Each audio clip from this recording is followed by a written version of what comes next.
السلام علیکم ورحمۃ اللہ وبرکاتہ۔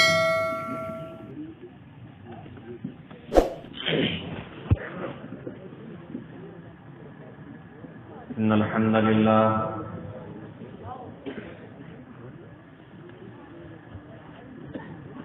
نحمده ونستعینه ونستغفره ونعوذ بالله من شرور انفسنا ومن سيئات اعمالنا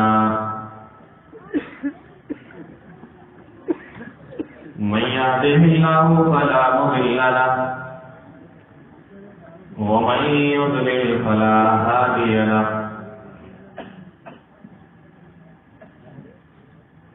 وأشهد أن لا إله إلا الله وحده لا شريك له وأشهد أن محمدا عبده ورسوله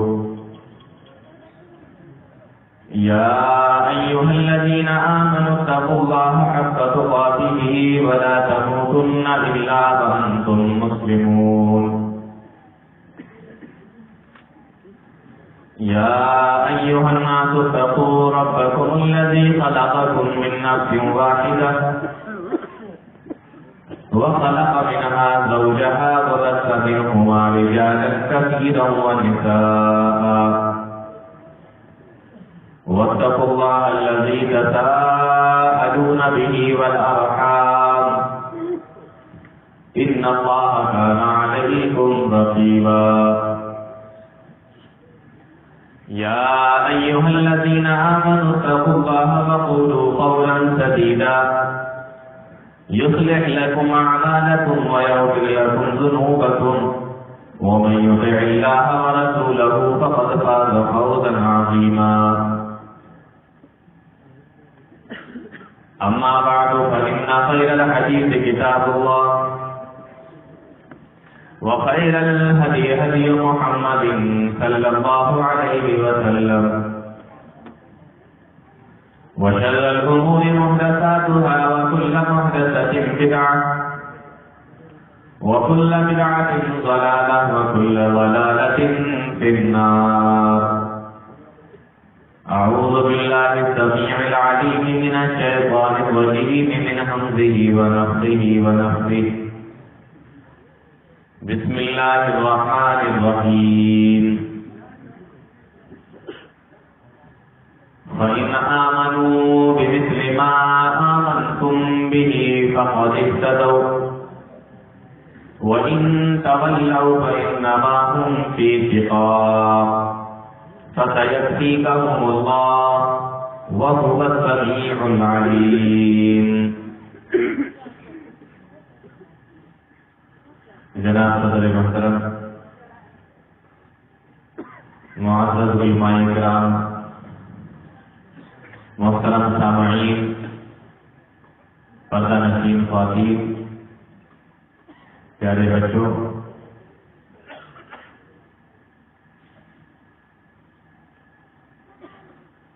آج اس پروگرام میں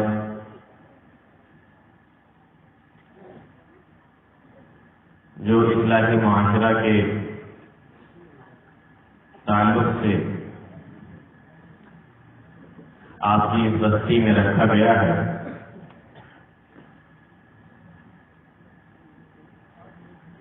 اس جلسے میں مجھے جو ٹاپک دیا گیا ہے اور مجھے جس موضوع کے تحت بات کرنے کا حکم ملا ہے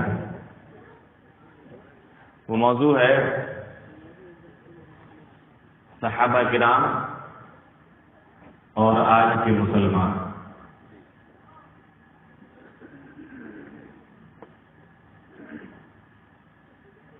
اسی موضوع کے تحت انشاءاللہ تھوڑی دیر آپ کے سامنے گفتگو ہوگی۔ خطبہ مسنونہ کے بعد قرآن کریم کی جو آیت کریمہ پڑھی ہے، اس آیت کے اندر اللہ رب العالمین نے اپنے نبی کے صحابہ کی فضیلت کو بیان فرمایا اور ساری دنیا والوں کو ایک حکم جاری کیا. آپ پہلے یہ سمجھ لیجئے کہ صحابہ کہتے کس کو ہے، تاکہ اس کے بعد بات جب آگے چلے تو اس کو سمجھنے میں آسانی ہو. صحابی یا صحابہ اللہ کے نبی جناب محمد رسول اللہ صلی اللہ علیہ وسلم کے وہ پاک باز ساتھی ہیں جنہوں نے اپنی جان مال کو اللہ اور اس کے رسول کی خاطر کھپا دیا، لگا دیا. اپنی ساری زندگی جنہوں نے اسلام کے نام کر دی، قرآن و حدیث کے نام کر دی. اللہ رب العالمین ان کے اس کام سے اتنا خوش ہوا کہ قرآن کریم کے اندر کئی جگہ پر اللہ رب العالمین نے ان کے تعلق سے فرمایا رضی اللہ عنہم ورضوا عنہ. اے میرے نبی کے صحابہ، میں تم سے اتنا خوش ہوں، میں تم سے اتنا راضی ہوں کہ میں اپنے کلام کے اندر، میں اپنی کتاب کے اندر، میں قرآن کے اندر تمہارے تعلق سے کہہ رہا ہوں رضی اللہ عنہم ورضوا عنہ، کہ میں تم سے راضی اور تم مجھ سے راضی، یعنی وہ اللہ سے راضی اور اللہ ان سے راضی. دیکھیے یہاں پر دو چیزیں آتی ہیں. اگر صحابہ اکرام کی فضیلت کیا ہے اس تعلق سے اگر بات کی جائے تو یہ ایک الگ موضوع بن جائے گا، اور پوری تقریر پھر صحابہ کی فضیلت پر چلی جائے گی. لیکن مجھے یہاں پر صحابہ کرام کا عمل کیا تھا، کس طریقے سے انہوں نے زندگی گزاری ہے اور آج ہم کس طریقے سے گزار رہے ہیں، یہ چیز مجھے آج سامنے رکھنا ہے. یہ ایک الگ موضوع ہو گیا. ورنہ قرآن کریم کے اندر اور احادیث کے اندر صحابہ کی بڑی فضیلتیں آئی ہیں. اللہ نے قرآن کی کئی آیتوں کے اندر اپنے نبی کے صحابہ کی فضیلت کو بیان فرمایا. اور یہ جو ٹائٹل ہے نا رضی اللہ عنہم ورضوا عنہ، اللہ ان سے راضی، وہ اللہ سے راضی، یہ ٹائٹل اللہ نے صرف اور صرف اپنے نبی کے صحابہ کو دیا. کس کو دیا ہے؟ نبی کے صحابہ کو دیا. آج بہت سارے لوگ اپنے عالموں کے لیے بھی یہ ٹائٹل استعمال کرتے ہیں،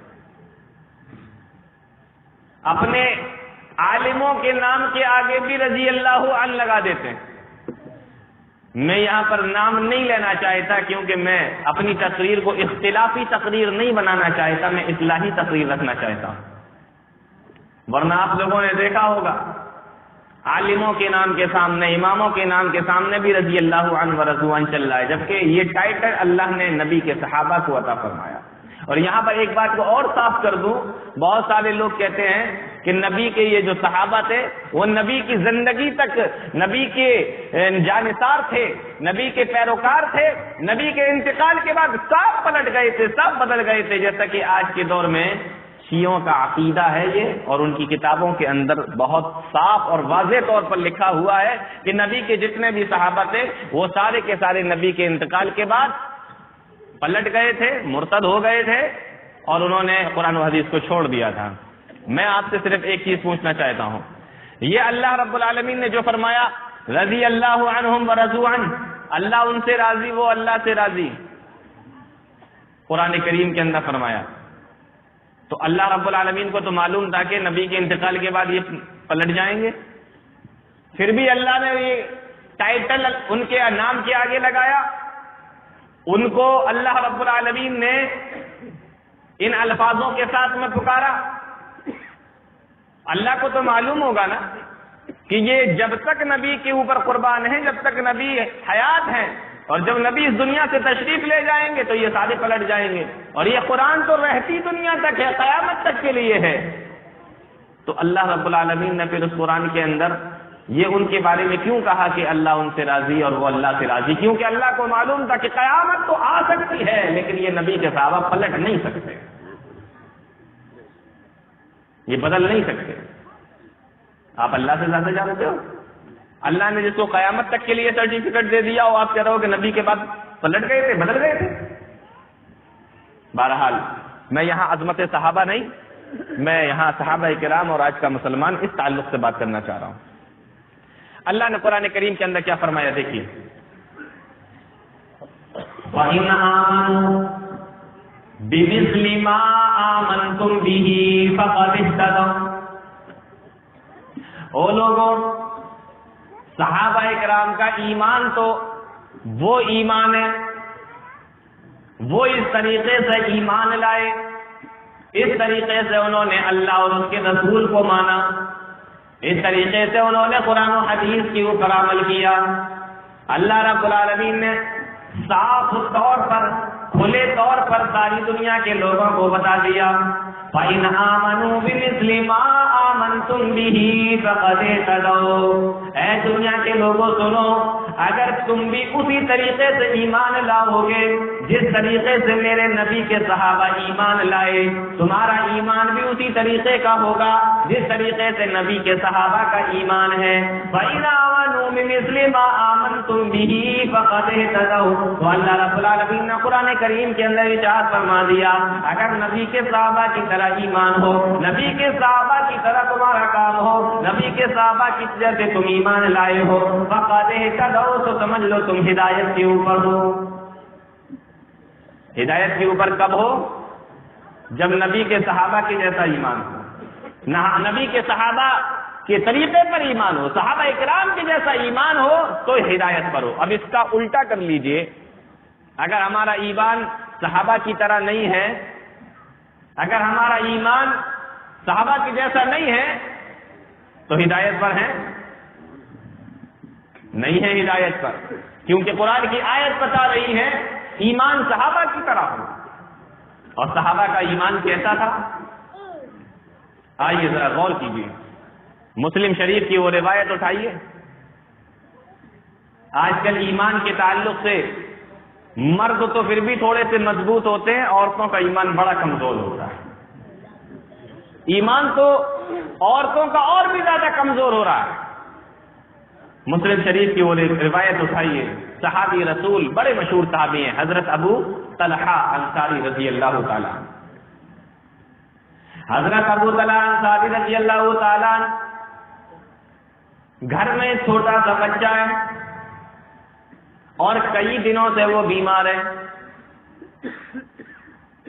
دوا کھلا رہے ہیں، حکیم اور طبیب کو برابر دکھاتے جا رہے ہیں، لیکن طبیعت کے اندر کوئی سدھار اس کے نہیں آ رہا ہے۔ کئی دن سے اس کا علاج چل رہا ہے، بیمار ہے کئی دنوں سے، برابر اس کی دوا بھی چل رہی ہے، کیونکہ اللہ کے نبی صلی اللہ علیہ وسلم کا فرمان ہے کہ دعا اور دوا دونوں کرتے جاؤ، دعا بھی کرو دوا بھی کرو، کیونکہ حدیث کے اندر آتا ہے، بخاری کی روایت ہے، کوئی بیماری اللہ رب العالمین نے ایسی نہیں اتاری کہ جس کی دوا اللہ نے نہ اتاری ہو۔ یہ الگ بات ہے کہ ہمیں معلوم نہیں ہو پاتا، برسوں لگ جاتے ہیں کھوج کرنے میں، کسی بیماری کا برسوں لگ جاتے ہیں۔ جیسے ابھی شوگر کا کوئی توڑ ہم لوگوں کو نہیں مل پا رہا ہے، یہ دوا کھا لیجئے نارمل رہے گی، لو نہیں ہوگی، فاسٹ نہیں ہوگی، اوپر نہیں جائے گی، نیچے نہیں جائے گی، بس یہی کر سب چلتا رہے، ختم ہو جائے گی، اس کی کوئی گارنٹی نہیں، لیکن دوا ہے۔ اللہ نے کوئی بیماری ایسی نہیں اتاری، ما انزل اللہ داء الا لہ شفاء، کوئی بیماری اللہ رب العالمین نے ایسی نہیں اتاری جس کی دوا اللہ نے نہ اتاری۔ تو دعا اور دوا دونوں ضروری ہے۔ آپ دم بھی کریے، پھونکیے بھی۔ میں یہاں پر آپ کو بڑی پیاری بات بتا دوں، اللہ کے نبی صلی اللہ علیہ وسلم حضرت حسن اور حسین رضی اللہ تعالیٰ دونوں کے اوپر دم کیا کرتے تھے، پھونکتے تھے، ان کے اوپر دعا کو پڑھ کر ان پر دم کیا کرتے تھے۔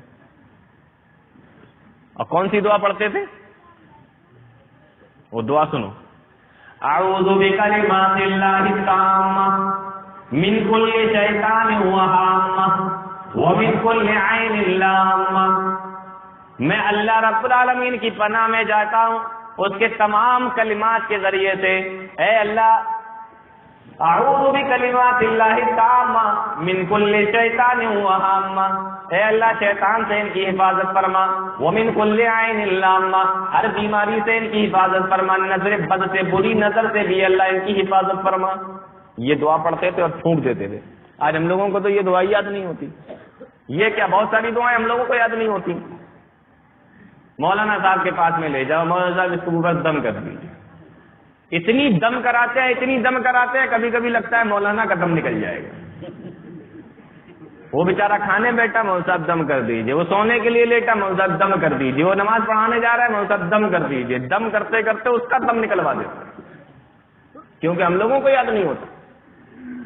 اللہ کے نبی صلی اللہ علیہ وسلم اپنے دونوں نواسے حضرت حسن اور حسین رضی اللہ تعالیٰ عنہ دونوں کے اوپر دم کیا کرتے تھے، اپنے سامنے بٹھا لیا کرتے تھے، چھوٹے چھوٹے سے دونوں نواسے۔ آپ اس دعا کو پڑھا کرتے تھے اور دم کر دیا کرتے تھے۔ اور جانتے ہو اللہ کے نبی صلی اللہ علیہ وسلم نے فرمایا، اے لوگوں، میں نے یہ جو دعا پڑھی ہے اور اپنے دونوں نواسوں کے اوپر میں نے یہ جو دم کیا ہے، یہ وہی دعا ہے۔ میں نے تو اپنے نواسوں حضرت حسن اور حسین رضی اللہ تعالیٰ عنہما کو سامنے بٹھالا ہے، لیکن یہ وہی دعا ہے کہ حضرت ابراہیم علیہ الصلوۃ والسلام اپنے دونوں بیٹے، ابراہیم علیہ الصلوۃ والسلام اپنے دونوں بیٹے اسماعیل اور اسحاق کو اپنے سامنے بٹھا لیا کرتے تھے، تو یہی دعا پڑھ کر ان کے اوپر دم کیا کرتے تھے۔ بہت پیاری دعا۔ حضرت ابراہیم علیہ السلام اپنے دونوں بیٹے اسماعیل اور اسحاق پر بھی یہی دعا پڑھ کر دم کیا کرتے تھے۔ میں اپنے نواسوں کے اوپر بھی یہی دعا پڑھ کر دم کرتا ہوں۔ یہ الگ بات ہے کہ اگر کسی کو یہ دعا یاد نہ ہو تو اور بھی دعائیں ہیں، وہ بھی پڑھ کر دم کیا جا سکتا ہے، پھونکا جا سکتا ہے۔ آپ سورہ فاتحہ یاد کر لیجیے، سورہ فاتحہ پڑھ کر دم کر دیجیے۔ سورہ فاتحہ تو بہت ہی زبردست ایک دعا ہے، اتنی اہم دعا۔ وہ واقعہ آپ نے سنا ہوگا، ایک آدمی کو بچھو نے ڈنک مار دیا تھا، بلکہ حدیث کے اندر آتا ہے کہ ایک زہریلے جانور نے ڈس لیا تھا۔ وہ کیا تھا؟ بچھو تھا، سانپ تھا، کیا تھا نہیں معلوم۔ اور جس کو ڈسا وہ گاؤں کا مکھیا، خوب علاج کرایا، لیکن اس کو کوئی افاقہ نہیں ہوا۔ بخاری کی روایت میں آپ کو بتا رہا ہوں، اسے کوئی فائدہ نہیں ہوا۔ جب اسے کوئی فائدہ نہیں ہوا تو وہاں سے مسلمانوں کی ایک جماعت نکلی، مسلمانوں کی ایک ٹیم وہاں سے نکل کے جا رہی تھی، صحابہ کرام کی۔ وہ گاؤں کے لوگوں سے کہنے لگا، بڑے پیارے چہرے والے لوگ گزر کے جا رہے ہیں، ذرا ان سے پتہ کرو ان میں کوئی ہو علاج کرنے والا۔ کچھ لوگ ان کے پاس میں آئے، کہنے لگے تمہارے یہاں کوئی ایسا آدمی ہے جو جھاڑ پھونک کر لیتا ہو، جو بچھو کے ڈسے کا یا ڈسنے کا یا زہر کا علاج کر لیتا ہو؟ حضرت ابو سعید خدری رضی اللہ تعالیٰ عنہ کہتے ہیں کہ ایک صحابی رسول کہنے لگے میں جانتا ہوں، اور کتابوں کے اندر لکھا ہوا ہے کہ ابو سعید خدری ہی خود تھے جنہوں نے کہا تھا کہ میں جانتا ہوں۔ لے کر گئے، انہوں نے سورہ فاتحہ پڑھی، سورۃ الفاتحہ پڑھ کر دم کرتے رہے برابر، وہ بالکل ٹھیک ہو گیا بالکل پڑھنے سے۔ واپس لوٹ کر آئے، اللہ کے نبی صلی اللہ علیہ وسلم کو پورا واقعہ بتایا۔ الغرض حدیث بہت لمبی ہے، میں آپ کو یہ بتا رہا ہوں کہ اگر دعائیں یاد نہ ہو تو سورہ فاتحہ پڑھ کر دم کر لیجیے۔ قل هو اللہ احد، قل اعوذ برب الفلق، قل اعوذ برب الناس، ان تینوں کو پڑھ کر دم کر دیجیے۔ تو دعا اور دوا دونوں ضروری ہے۔ اللہ کے نبی جناب محمد رسول اللہ صلی اللہ علیہ وسلم نے دونوں چیزوں کا حکم دیا، لیکن دونوں چیزوں میں ایک ہی چیز کا خیال رکھنا ضروری ہے کہ دوا ہو تو ایسی نہ ہو جس سے شریعت نے منع کیا ہو، اور دعا بھی ہو تو ایسی نہ ہو جس سے شریعت نے منع کیا ہو۔ شرعی علاج ہونا چاہیے، غیر شرعی علاج نہیں۔ ایک صحابی آئے اللہ کے نبی صلی اللہ علیہ وسلم کے پاس، کہنے لگے اے اللہ کے نبی میں شراب کے ذریعے سے علاج کرنا چاہتا ہوں۔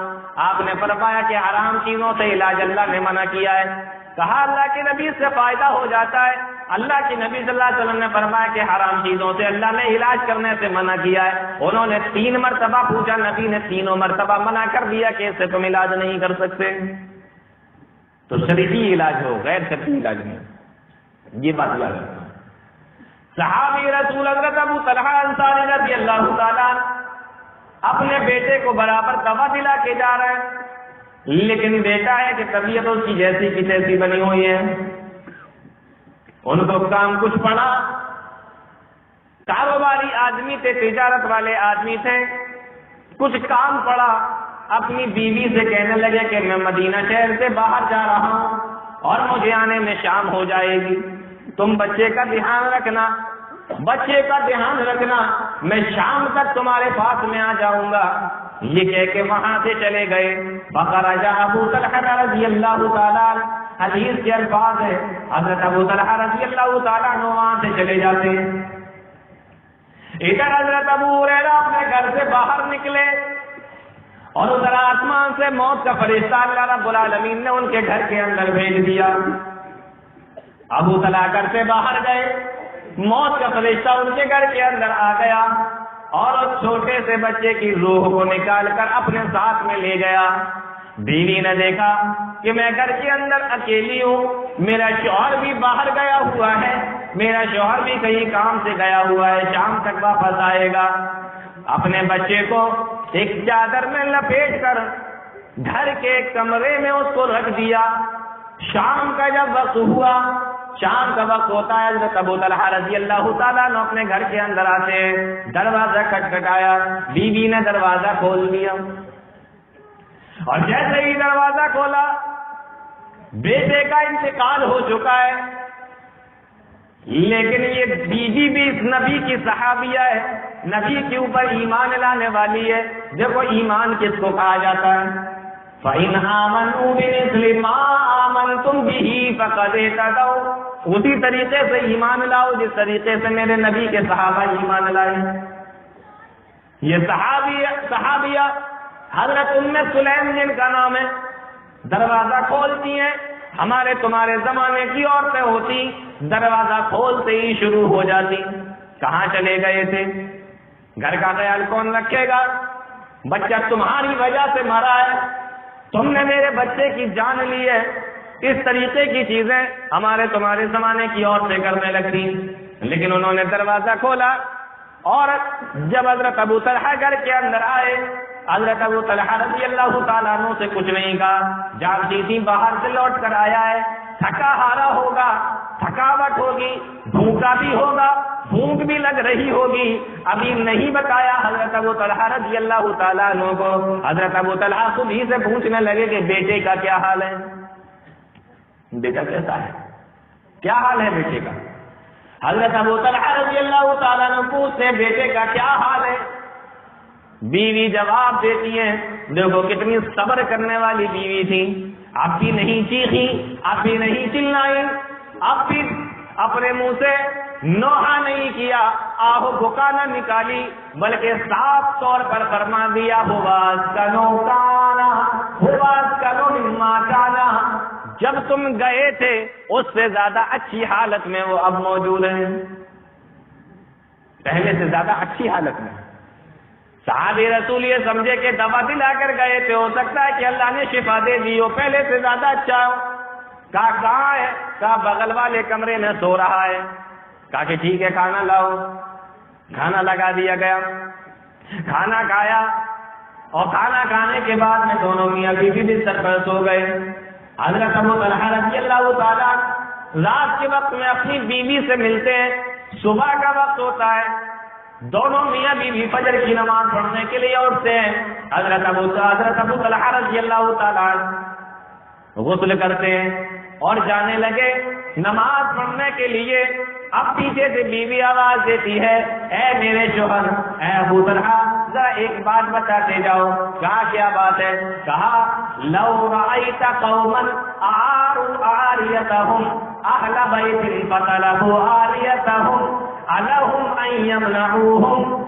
اے میرے شوہر ذرا یہ بتاؤ کہ اگر کوئی آدمی تمہارے پاس میں کوئی چیز امانت کے طور پہ رکھنے کے لیے آئے اور پھر وہ تم سے لے کر چلا جائے تو کیا تمہیں برا لگے گا؟ کہنے لگے مجھے کیوں برا لگے گا، بلکہ میں تو خوش ہوں گا کہ میں ایک امانت سے، ایک بوجھ سے ہٹ گیا، ایک بوجھ میرے اوپر سے ختم ہو گیا۔ کہنے لگی کہ یہ اولاد بھی اللہ کی دین ہے، اللہ نے دی اور اللہ ہی نے واپس لے لی ہے۔ تمہارے بیٹے کا کل شام ہی کو انتقال ہو گیا تھا۔ حضرت ابو طلحہ کہنے لگے تم نے مجھے بتایا کیوں نہیں؟ کہا میں کیسے بتاتی، جینا اور مرنا اللہ کے ہاتھ میں، موت و زندگی اللہ کے ہاتھ میں۔ میں نے سوچا تم تھکے ہوئے ہوگے، میں نے سوچا تم بھوکے پیاسے ہوگے، اس لیے میں نے تمہارے لیے سب کچھ کیا۔ حضرت ابو طلحہ رضی اللہ تعالیٰ عنہ کہتے ہیں کہاں ہے؟ بتایا برابر والے کمرے میں۔ جا کر دیکھتے ہیں تو ایک سفید چادر میں، سفید چادر کے اندر وہ بچہ وہیں پر لیٹا ہوا ہے۔ بچے کا چہرہ دیکھا، وہاں سے باہر نکل آئے۔ فجر کی نماز ہو چکی تھی، اذان ہو چکی تھی۔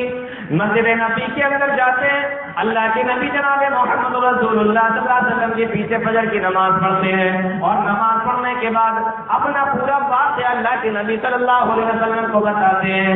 اللہ کے نبی صلی اللہ علیہ وسلم نے فرمایا اللہم بارک لہما، اللہم بارک لہما، اللہم بارک لہما۔ اے اللہ یہ دونوں جو رات میں ملے ہیں، اے اللہ تو اس میں برکت عطا فرما دے، اے اللہ تو اس میں برکت عطا فرما دے، اے اللہ تو اس میں برکت عطا فرما دے۔ نبی کریم صلی اللہ علیہ وسلم نے حضرت ابو طلحہ انصاری رضی اللہ تعالیٰ عنہ کے لیے دعا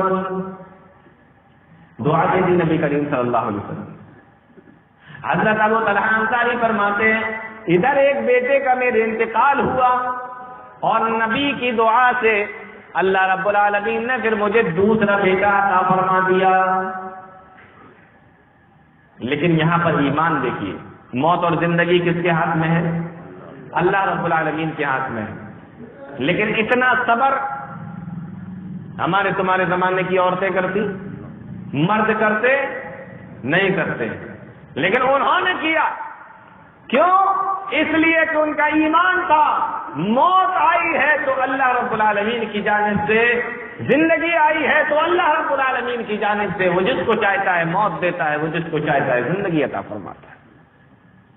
اسی لیے اللہ کے نبی صلی اللہ علیہ وسلم نے ایک مرتبہ اپنے چچیرے بھائی حضرت عبداللہ ابن عباس رضی اللہ تعالیٰ عنہ سے فرمایا تھا وَعَلَمَ أَنَّ الْأُمَّةَ لَمْ تَجْتَمِعْ عَلَىٰ أَن يَنفَعُوكَ بِشَيْءٍ لَّمْ يَنفَعُوكَ بِشَيْءٍ۔ اے میرے چچیرے بھائی، اے بچے، چھوٹی سی عمر ہے، 12-13 سال کی عمر ہوگی۔ اللہ کے نبی صلی اللہ علیہ وسلم نے حضرت عبداللہ ابن عباس رضی اللہ تعالیٰ عنہ سے فرمایا اے میرے بھائی، اگر ساری کائنات مل کر تمہیں فائدہ پہنچانا چاہے، اللہ نے تمہاری قسمت کے اندر نقصان لکھ دیا ہے تو ساری کائنات مل کر تمہیں فائدہ نہیں پہنچا سکتی، اور اگر ساری کائنات مل کر تمہیں نقصان پہنچانا چاہے، اللہ نے تمہارے حصے میں فائدہ لکھ دیا ہے تو ساری کائنات مل کر بھی اکٹھا ہو جائے تب بھی تمہیں نقصان نہیں پہنچا سکتی۔ یہ ایمان دیا ہمیں اللہ کے نبی صلی اللہ علیہ وسلم۔ ساری کائنات مل جائے، دنیا کے حکیم اور طبیب اور ڈاکٹر مل جائیں اور کسی کی جان بچانا چاہیں، لیکن اللہ کی طرف سے فیصلہ آ گیا۔ اللہ کا قرآن کہتا ہے اذا جاء اجلهم لا يستأخرون عنه ساعة ولا يستقدمون، تو ایک سیکنڈ نہ آگے ہوتا ہے نہ ایک سیکنڈ پیچھے ہوتا ہے، ایک لمحے کی بھی مہلت نہیں ملتی۔ ام سلیم کو معلوم تھا، ابو طلحہ انصاری صحابی کو معلوم تھا، صبر کیا، اللہ رب العالمین کو ان کا یہ صبر پسند آیا۔ اور آئیے میرے بھائیو ذرا دیکھیے ایمان کس طریقے سے تھا میرے اللہ کے نبی جناب محمد رسول اللہ صلی اللہ علیہ وسلم کے صحابہ کا۔ تبھی تو اللہ رب العالمین نے فرمایا فَإِنْ آمَنُوا بِمِثْلِ مَا آمَنْتُمْ، ایمان تمہارا اسی طریقے کا ہونا چاہیے۔ حضرت عمر فاروق رضی اللہ تعالیٰ عنہ کا نام سنا ہوگا، بہت مشہور صحابی رسول ہیں، مسلمانوں کے دوسرے خلیفہ، دوسرے بادشاہ، حضرت ابو بکر صدیق کے بعد ان کو بادشاہ بنایا گیا۔ اور ان کا کام کیا تھا؟ رات میں اٹھ کر پہرا دیا کرتے تھے، رات میں اٹھ کر گشت لگایا کرتے تھے. کوئی ایسا آدمی مل جائے، کوئی راستے میں بھٹکا ہوا مسافر مل جائے، کوئی پریشان حال مل جائے تو اس کی مدد کی جائے. مدینہ کے اندر گشت کیا کرتے تھے. ایک مرتبہ گشت کر رہے تھے، حضرت عمر فاروق رضی اللہ تعالیٰ عنہ کا غلام جس کا نام اسلم تھا وہ ساتھ میں تھا.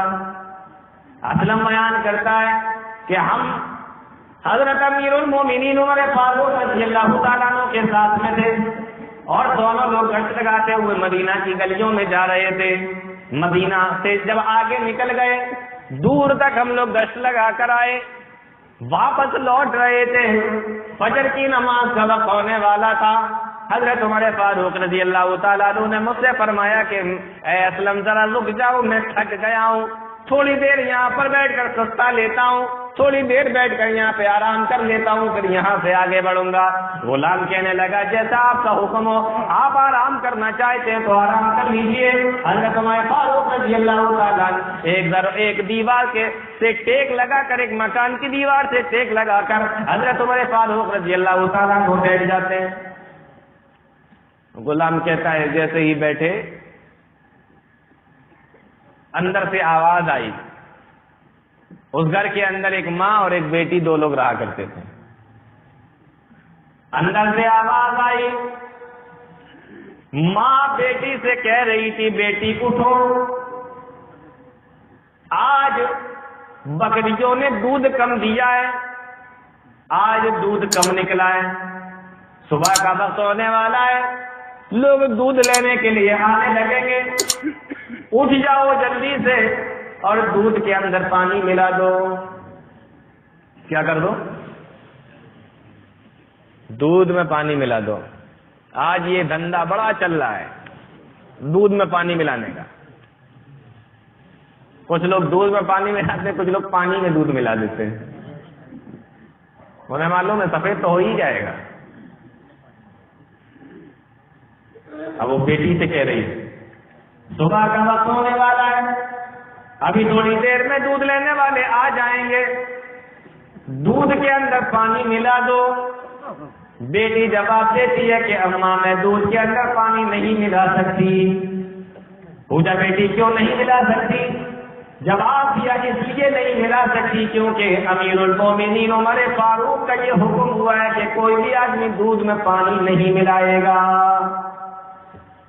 بات سمجھ میں آ رہی؟ کیا حکم ہوا ہے؟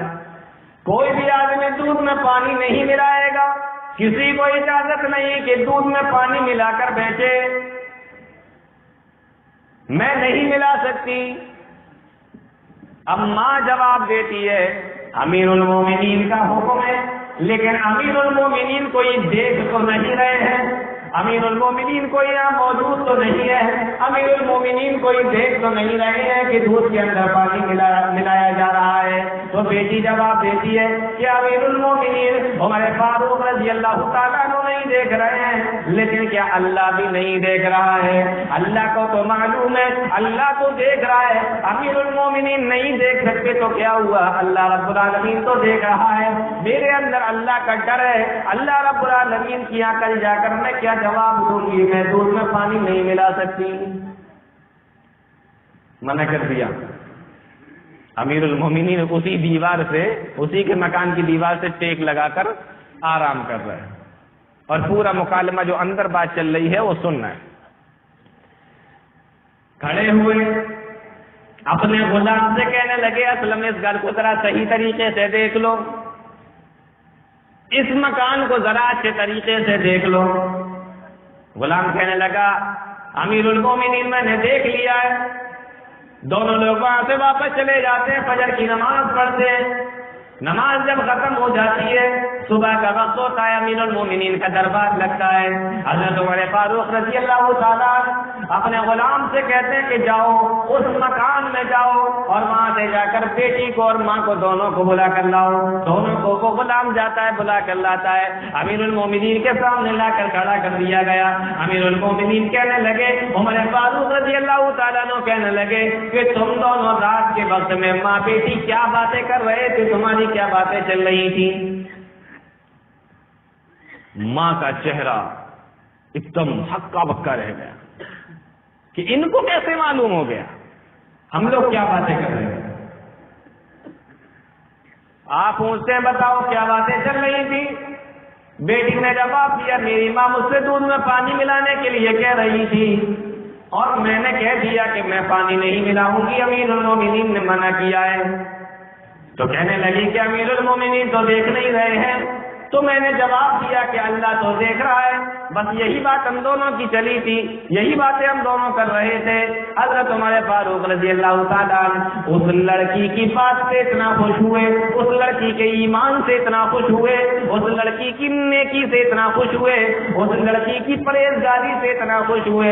کہنے لگے بیٹی تیری شادی ہو گئی ہے یا نہیں؟ جواب دیتی ہے کہ امیر المومنین میری شادی نہیں ہوئی. اب اس کی ماں سے کہتے ہیں کہ اے بیٹی ذرا بتا، اگر میں تیری بیٹی کی شادی اپنے کسی بیٹے سے کر دوں تو کیا تو راضی ہے؟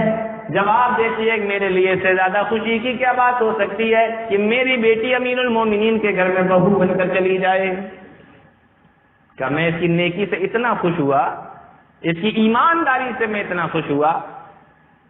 اور تاریخ گواہ ہے حضرت عمر فاروق رضی اللہ تعالیٰ عنہ نے اپنے بیٹے حضرت عاصم کا نکاح اس لڑکی کے ساتھ میں کر دیا.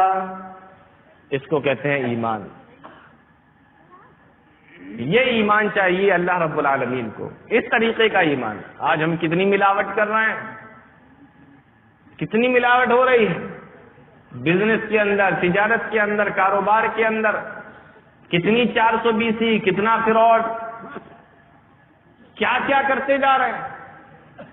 اللہ کے نبی جناب محمد رسول اللہ صلی اللہ علیہ وسلم کے زمانے میں ایک مرتبہ اللہ کے نبی صلی اللہ علیہ وسلم ایک بازار میں گئے. بازار میں پہنچے، گیہوں کا ایک ڈھیر لگا ہوا تھا. اللہ کے نبی صلی اللہ علیہ وسلم نے اس میں سے ہاتھ ڈالا تو اندر سے گیلا پن محسوس ہوا. آپ نے اس دکان کے مالک سے پوچھا کہ یہ ہاتھ میرا گیلا کیسے ہے، یہ اندر سے گیہوں گیلا کیوں نکل رہا ہے؟ وہ جواب دیتا ہے اللہ کے نبی رات میں بارش ہوئی تھی، یہ گیہوں میرا بھیگ گیا ہے تو میں نے گیلے گیہوں کو نیچے کر دیا، سوکھا اوپر سے ڈال دیا تاکہ میرا بک جائے. اللہ کے نبی صلی اللہ علیہ وسلم نے فرمایا کہ تو گیلے کو الگ رکھ دیتا، سوکھے کو الگ رکھ دیتا اور پھر بتا دیتا یہ گیلا ہے، رات میں بارش کی وجہ سے بھیگ گیا، یہ سوکھا ہے. آپ ان دونوں میں سے جس کو لینا چاہو لے سکتے ہو، جو خریدنا چاہو خرید سکتے ہو. تو خریدنے والا جس کو جو پسند آتا وہ لے جاتا. یہ تو تیری ایمانداری تھی، لیکن تو نے جب گیلے کو اندر کر دیا اور سوکھے کو اس کے اوپر سے ڈال دیا تو یہ بے ایمانی کر رہا ہے، تو یہ دھوکہ دے رہا ہے. اور سن لے، جس نے کسی بھی مسلمان کو دھوکہ دے دیا تو وہ مسلمان نہیں ہے. یہ ہے اللہ کے نبی صلی اللہ علیہ وسلم کا فرمان. آؤ میرے بھائی ذرا غور کرو، آج ہم کیا کر رہے ہیں اور اللہ رب العالمین نے ہمیں کس چیز کا حکم دیا ہے. اللہ کے نبی صلی اللہ علیہ وسلم کے صحابہ کیا کام کیا کرتے تھے. ہمارا ایمان کتنا کمزور ہوتا جا رہا ہے. ایک مثال میں آپ کو بتاؤں کتنا کمزور ہو گئے. اللہ کے نبی صلی اللہ علیہ وسلم نے ارشاد فرمایا من علق تمیمۃ فقد اشرک، جس نے تعویذ لٹکائی اس نے شرک کیا. جس نے تعویذ لٹکائی اس نے شرک کیا. آج ہمارے یہاں جوانوں کو دیکھو، آج ہمارے یہاں چھوٹے چھوٹے سے بچوں کو دیکھو، کسی کے ہاتھ میں تعویذ بندھا ہوا ہے، کسی کے گلے میں تعویذ بندھا ہوا ہے، کسی کے کمر میں تعویذ بندھا ہوا ہے، کوئی دو دو تین تین تعویذ گلے کے اندر پہن کے گھوم رہا ہے. اور اللہ کے نبی صلی اللہ علیہ وسلم نے کیا فرمایا من علق تمیمۃ فقد اشرک، جس نے تعویذ لٹکائی اس نے شرک کیا. پوچھو ارے یار یہ تعویذ کیوں لٹکائے ہوئے ہو، یہ تو شرک ہے. تو کہتے ہیں مولوی صاحب یہ والا تعویذ نہیں ہے جو شرک ہے، یہ والا نہیں ہے. کون سا والا ہے؟ نہیں، اس میں تو قرآن کی آیتیں لکھی ہوئی ہیں. بہت سارے لوگ کہتے ہیں نا، کہتے ہیں اس میں قرآن کی آیتیں لکھی ہوئی ہیں، اس میں تو قرآن کی آیت ہے، یہ تھوڑی منع ہے. اب ذرا غور کیجئے، آپ اس تعویذ کو لٹکائے ہوئے ہیں اور اس کو لٹکا کر کہاں جا رہے ہیں؟ آپ ہر جگہ جا رہے ہیں. بیت الخلا تو جاتے ہیں، کبھی کبھی پکچر دیکھنے بھی چلے جاتے ہیں. ٹاکیز میں بیٹھے ہوئے یوں اور گلے میں ڈلا ہوا ہے تعویذ. کیا ہے مولوی صاحب؟ اس میں قرآن لکھا ہوا ہے. بیت الخلاء بھی جا رہے ہیں، ہر جگہ جا رہے ہیں. یہی قرآن کی عزت ہے آپ کی نگاہ میں؟ یہی عزت؟ کوئی غیر مسلم بے عزتی کرتے مرنے مارنے پہ اتارو ہو جاتے ہیں، مرنے لڑنے لڑانے پہ تیار ہو جاتے ہیں، اور خود کر رہے ہیں تو ہوش بھی نہیں. کوئی ٹوک رہا ہے تو اس سے لڑنے کے لیے تیار. اچھا ایک چیز اور بتاؤں ہم کو، قرآن کی آیتیں لکھی ہوئی ہیں، گلے میں تعویذ پڑا ہوا ہے، آپ ان سے پوچھیے یہ تعویذ کیا قرآن کی آیتیں ہیں؟ وہی تو قرآن کی آیتیں ہیں لیکن تعویذ تو منع ہے نا. کہا دیکھیے قرآن تو اللہ نے شفا کہا ہے، یا ایھا الناس قد جاءتکم موعظۃ من ربکم وشفاء لما فی الصدور. یہ قرآن شفا ہے، قرآن شفا ہے اس لیے گلے میں ڈالے ہوئے. میں ان سے ایک سوال کرتا ہوں، یہ بتاؤ قرآن کو اللہ نے شفا کہا ہے تو گلے میں ڈالنے سے مسئلہ حل ہو جائے گا؟ اللہ رب العالمین نے قرآن کے اندر شہد کو بھی تو شفا کہا ہے، فیہ شفاء للناس. شہد کو بھی اللہ نے شفا کہا ہے، تو شہد کی بوتل لٹکا لو. کیوں لٹکائے ہو؟ ارے اللہ نے اس کو شفا بتایا. تو میں اگر بے وقوف شفا بتایا تو اس کو کھا، اس کو چاٹ، تبھی تو شفا ملے گی. بوتل لٹکا لو گے مل جائے گی شفا. اسی طریقے سے قرآن کو اللہ نے شفا بتایا لیکن اس کو پڑھو گے تو شفا ملے گی. اس کو لٹکاؤ گے، لٹکانے سے تھوڑی شفا آ رہی ہے. اگر صرف لٹکانے سے اور اپنے پاس قرآن کو رکھنے سے شفا مل جائے تو ہر گھر کے اندر قرآن رکھا ہوا ہے لیکن پھر بھی اس گھر کے اندر مصیبتیں آتی ہیں، پھر بھی اس گھر کے لوگ بیمار ہوتے ہیں. معلوم یہ ہوا کہ قرآن پڑھنے سے شفا ملتی ہے. من علق تمیمۃ فقد اشرک، جس نے تعویذ لٹکائی اس نے شرک کیا. لیکن آج ہمارے کتنے بھائی، کتنی بہنیں، کتنے نوجوان، کتنے بچے ایسے جو اپنے گلوں کے اندر تعویذ لٹکاتے ہیں. اب میرے بھائیو ذرا یہ بتاؤ کون سے صحابی ایسے تھے جو اپنے گلوں میں تعویذ لٹکایا کرتے تھے، جو اپنے بچوں کے کمر میں تعویذ باندھا کرتے تھے؟ کون سے صحابی ایسے تھے جو تعویذ لٹکا کر گھوما کرتے تھے؟ ظاہر سی بات ہے کوئی صحابی ایسے نہ تھے. تو ہمارا ایمان پھر صحابہ جیسا کہاں ہوا؟ آئیے ذرا ایک مثال اور دیکھ لیتے ہیں. اللہ کے نبی صلی اللہ علیہ وسلم نے ارشاد فرمایا من آتا عرافا او کاہنا فصدقه بما يقول فقد كفر بما انزل على محمد. اللہ کے نبی صلی اللہ علیہ وسلم نے ارشاد فرماتے ہیں جو کسی کاہن کے پاس میں آیا، ہاتھ دیکھنے والے کے پاس یا کسی نجومی کے پاس میں آیا جو ستاروں کو دیکھ کر آپ کا بھوشیہ بتاتے ہیں، اللہ کے نبی فرماتے ہیں آپ کوئی بھی آدمی ان کے پاس میں پہنچا فصدقه اور وہ بتاتا جا رہا ہے، یہ یقین کرتا جا رہا ہے، اللہ کے نبی صلی اللہ علیہ وسلم نے فرمایا فقد کفر بما انزل علی محمد، تو اس نے اللہ کی شریعت کا انکار کر دیا، اس نے اللہ کے نبی محمد رسول اللہ کا انکار کر دیا، اس نے قرآن کا انکار کر دیا، اس نے حدیث کا انکار کر دیا، اس نے پوری شریعت کا انکار کر دیا. جس آدمی نے اس آدمی کی بات کو مان لیا جو ہاتھ کو دیکھتا ہے یا ستاروں کو دیکھ کر تصدیق کرتا ہے اور بتاتا ہے. ہم لوگ جاتے ہیں کہ نہیں؟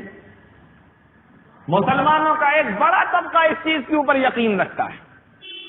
ہاتھ دکھانے کے لیے پہنچ جائیں گے، ذرا بابا میرا ہاتھ دیکھ لو.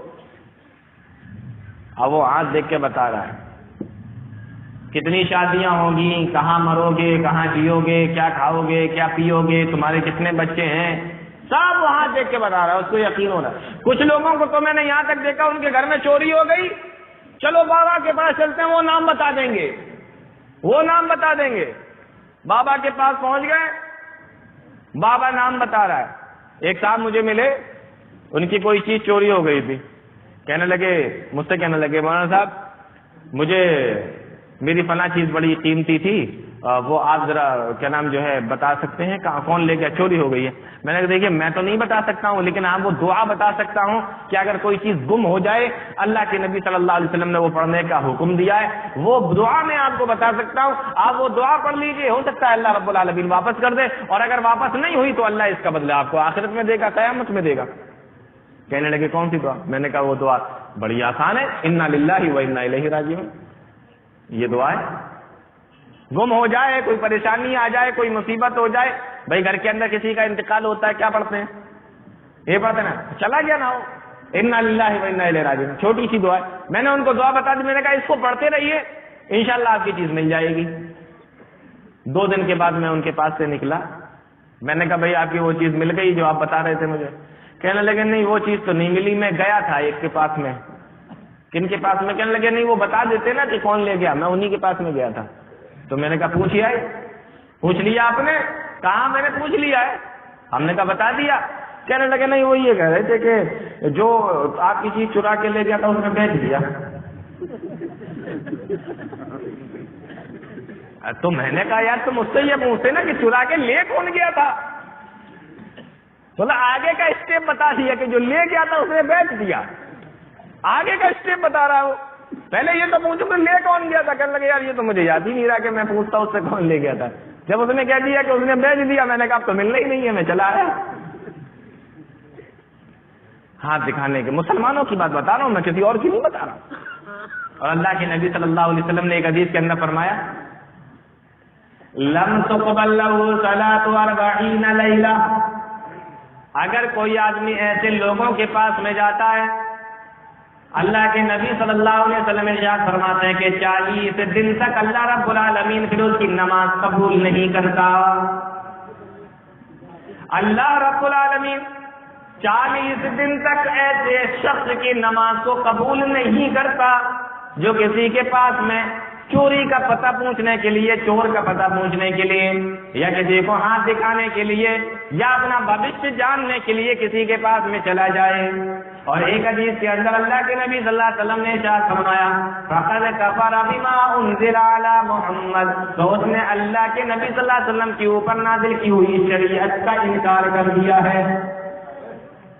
اس لیے ایمان ہمارا صحابہ کی طرح ہونا چاہیے۔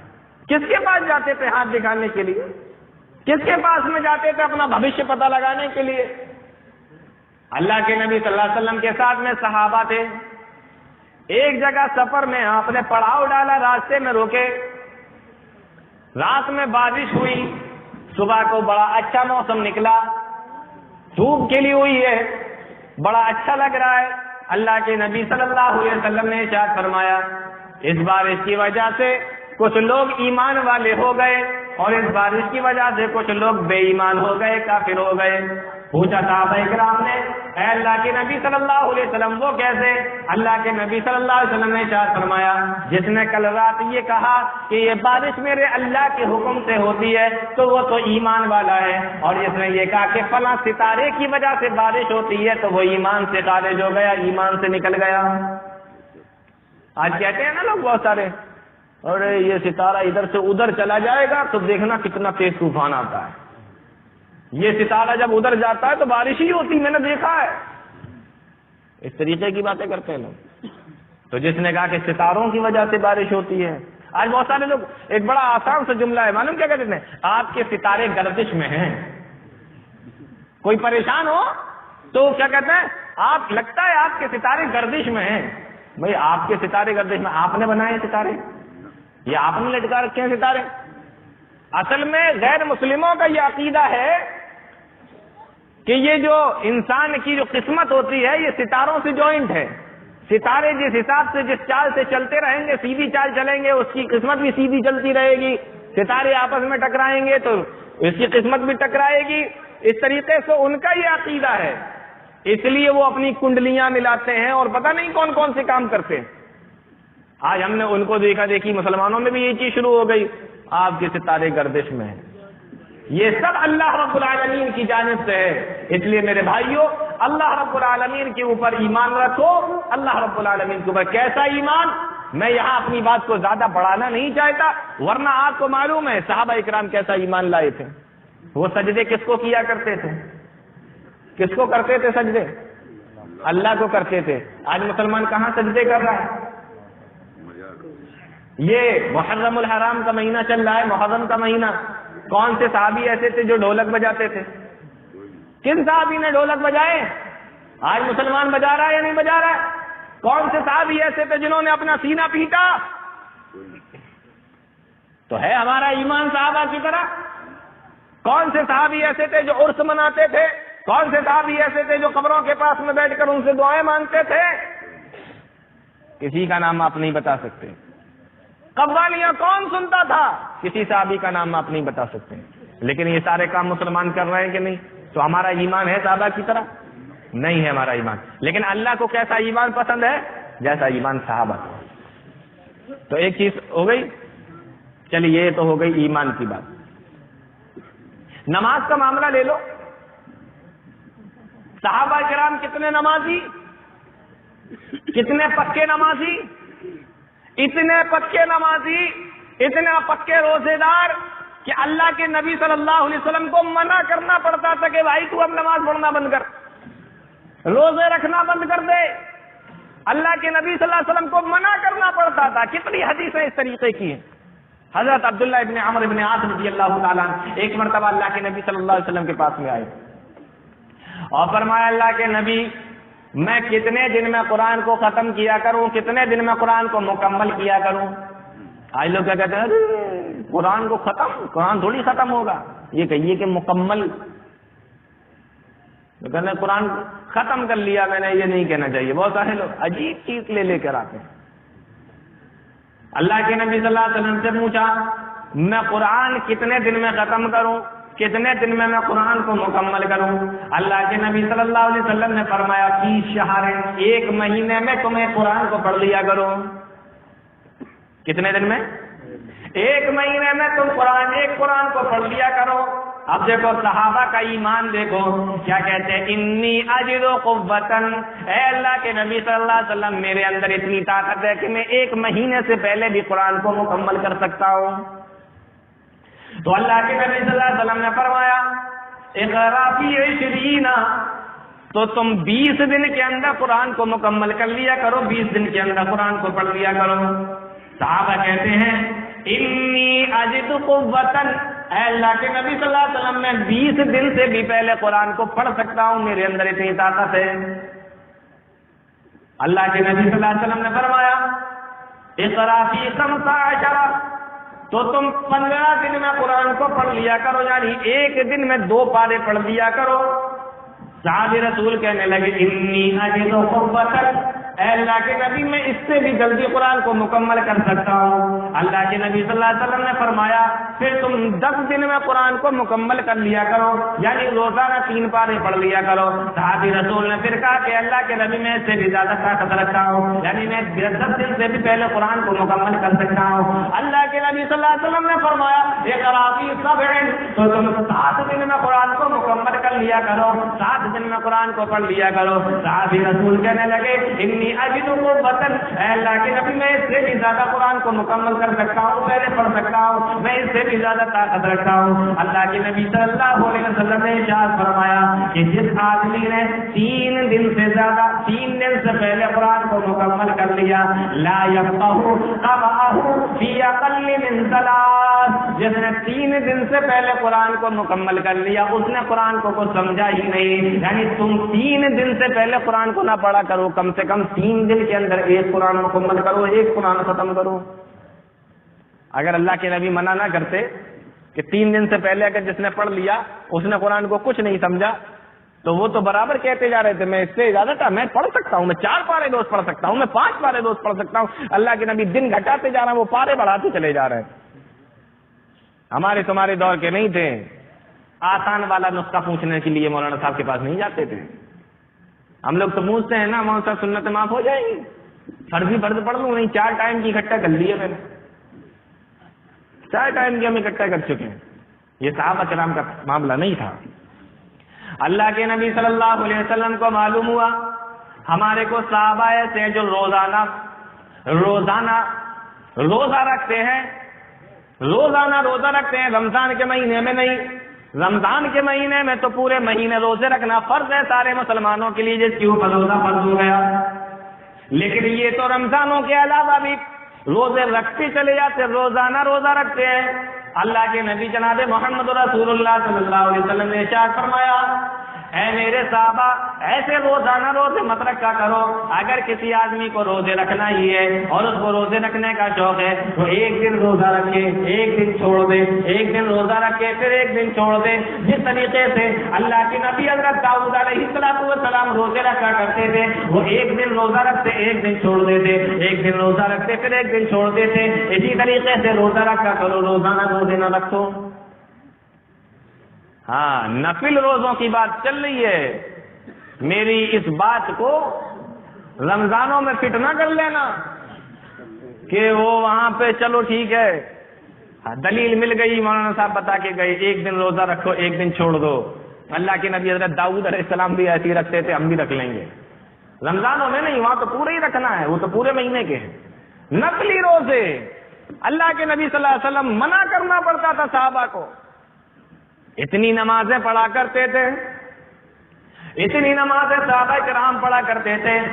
ایک مرتبہ 3 صحابی اللہ کے نبی صلی اللہ علیہ وسلم کی بیوی حضرت عائشہ کے پاس میں آتے ہیں، اور حضرت عائشہ صدیقہ رضی اللہ تعالیٰ عنہ کے پاس میں آ کر پہنچے اور پوچھا اللہ کے نبی کون کون سے عمل کرتے ہیں؟ حضرت عائشہ نے بتایا اللہ کے نبی اتنی لمبی نماز پڑھتے ہیں کہ پیروں پہ ورم آ جاتا ہے، اتنا قرآن پڑھتے ہیں کہ کئی پارے ایک رکعت میں پڑھ دیتے ہیں۔ انہوں نے جب اللہ کے نبی صلی اللہ علیہ وسلم کے عمل کو دیکھا، سجدے اتنا لمبا کرتے ہیں کہ ایسا لگتا ہے کہ جیسے آپ کی روح نکل گئی ہو۔ اللہ کے نبی کے اتنے عمل کو دیکھا تو کہنے لگے کہ اللہ کے نبی تو بخشے بخشائے ہیں، اور اس کے باوجود بھی اللہ کے نبی صلی اللہ علیہ وسلم اتنا عمل کرتے ہیں، ہم لوگوں کا کیا؟ تو ان تینوں میں سے ایک آدمی کہتا ہے کہ آج سے ہم روزانہ روزے رکھیں گے، کبھی روزوں کو چھوڑیں گے نہیں۔ دوسرا کہتا ہے کہ میں آج سے پوری رات نماز پڑھا کروں گا، سوؤں گا نہیں۔ اور اس میں سے تیسرا کہتا ہے کہ میں آج سے شادی ہی نہیں کروں گا، بیوی بچوں میں پھنسوں گا ہی نہیں، صرف اللہ کی عبادت کروں گا۔ اللہ کے نبی صلی اللہ علیہ وسلم کو معلوم ہوا، آپ آئے اور آنے کے بعد آپ نے سارے صحابہ کو اکٹھا کیا۔ ان صحابہ میں وہ 3 صحابی بھی تھے جو ابھی مسئلہ پوچھ کر آئے تھے۔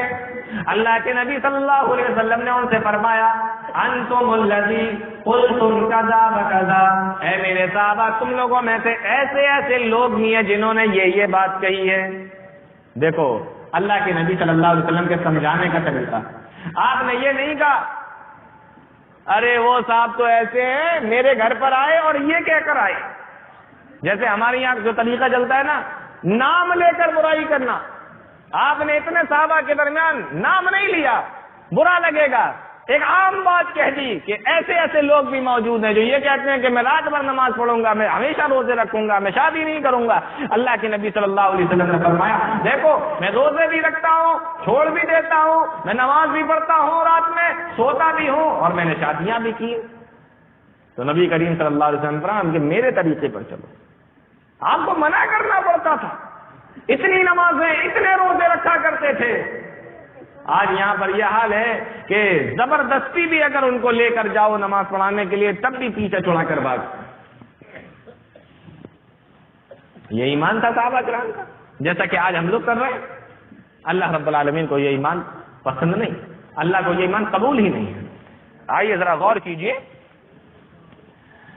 ایک صحابی رسول ہیں، مدینہ کے انتہائی کنارے پر رہتے ہیں، مدینہ بستی کے سب سے آخر میں ان کا گھر ہے، اور روزانہ 5 وقت کی نماز پڑھنے کے لیے مسجد نبوی کے اندر آتے ہیں۔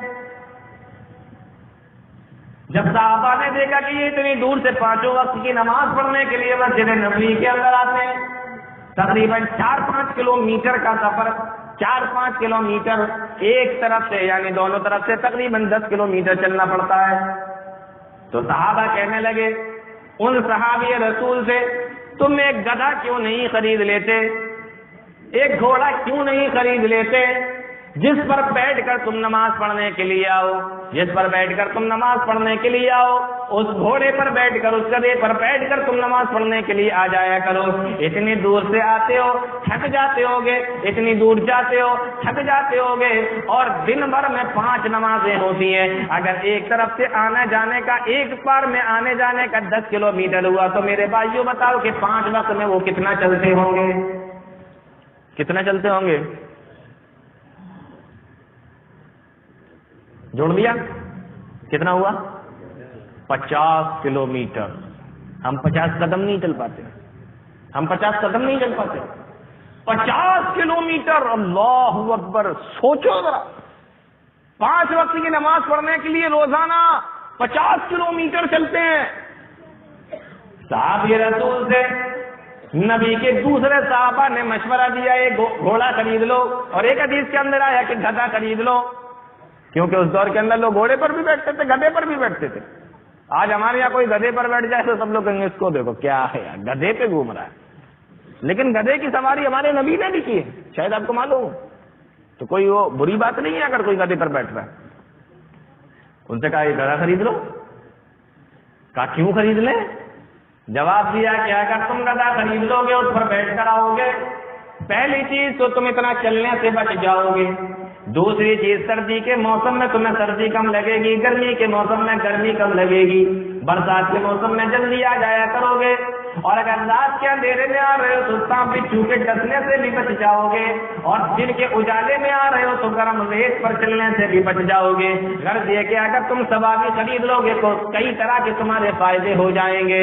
صحابی رسول کہنے لگے یہ مشورہ جو تم دے رہے ہو یہ تو مجھے بھی معلوم ہے، لیکن میں اس لیے کوئی سواری نہیں خریدتا کیونکہ میرے نبی جناب محمد رسول اللہ صلی اللہ علیہ وسلم نے ارشاد فرمایا کہ بندہ جب نماز پڑھنے کے لیے اپنے گھر سے نکلتا ہے تو ایک قدم رکھتا ہے اللہ اس کا ایک گناہ معاف کر دیتا ہے، پھر ایک قدم رکھتا ہے اللہ اس کو ایک نیکی عطا فرماتا ہے، پھر ایک قدم رکھتا ہے اس کو اس کا ایک گناہ اللہ معاف کر دیتا ہے، پھر ایک قدم رکھتا ہے اللہ اس کو ایک نیکی عطا فرماتا ہے. یعنی ہر قدم پر ایک گناہ معاف اور ہر قدم پر اللہ رب العالمین اس کو ایک نیکی عطا فرماتا ہے. میں اس لیے کوئی سواری نہیں خریدتا تاکہ میری نیکیاں بڑھ جائے اور میرے گناہ بالکل سے ختم ہو جائیں. یہ تھے صحابی رسول، اور اس طریقے سے وہ لوگ نمازیں پڑھا کرتے تھے.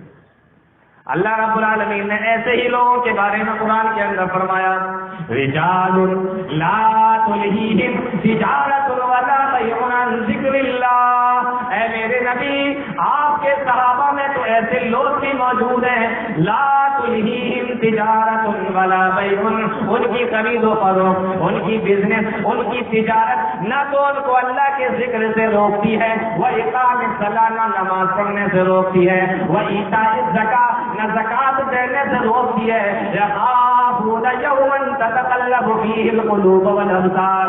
اے میرے نبی یہ تو ایسے صحابہ ہیں آپ کے کہ اس دن سے یہ لوگ ڈرتے ہیں جس دن دل پلٹ جائیں گے، آنکھیں پلٹ جائیں گی، دل تھکا جائیں گے، آنکھیں پلٹ جائیں گی. یعنی قیامت کے دن سے یہ لوگ اتنا ڈرتے ہیں.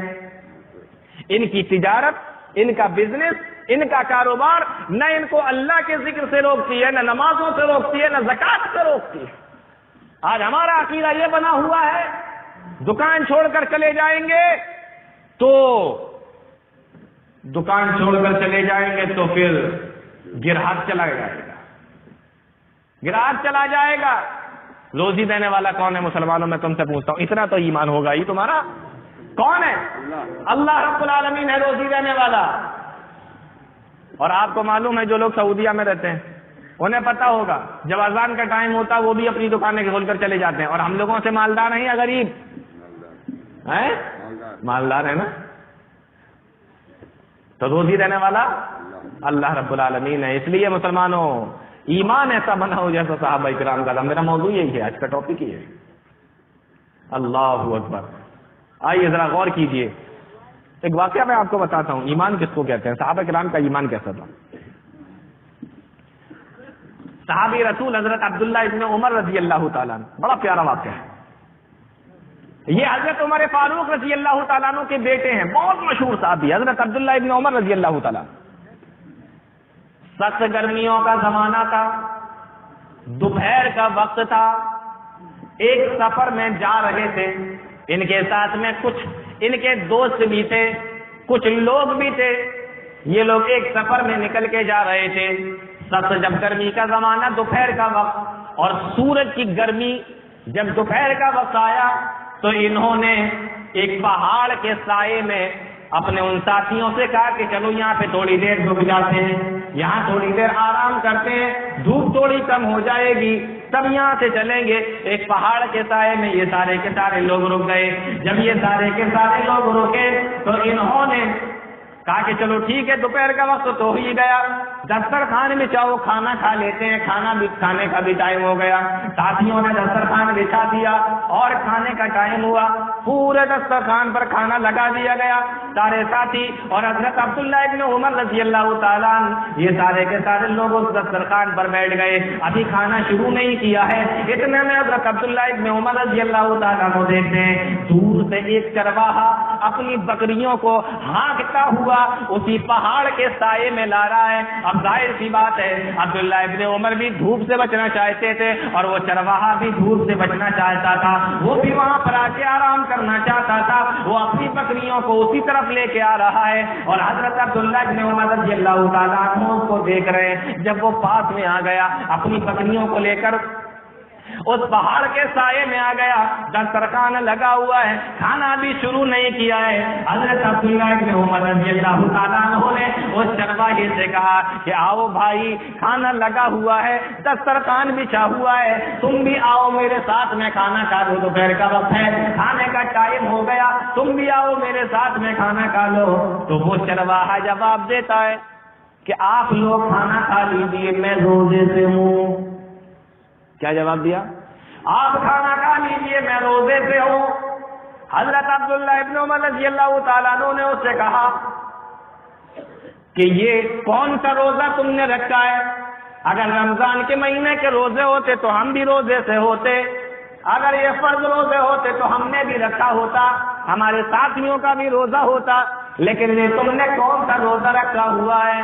اتنی سخت گرمی کے زمانے میں, اور تمہارا کام بھی ہے بکریوں کو چرانے کا, یعنی دھوپ ہی میں تمہارا کام بکریوں کو چرانے کا ہے, بکریوں کے پیچھے پیچھے چلنے کا ہے, اور ایسے عالم میں تم نے روزہ بھی رکھا ہوا ہے. یہ کون سا تمہارا روزہ ہے؟ جواب دیتا ہے کہ میں نے نفل روزہ رکھا ہوا ہے, میرا فرض روزہ نہیں, میں نے نفل روزہ رکھا ہوا ہے. تم نے اس گرمی کے موسم میں نفل روزہ کیوں رکھ لیا؟ اس دھوپ میں تم نے روزہ کیوں رکھ لیا؟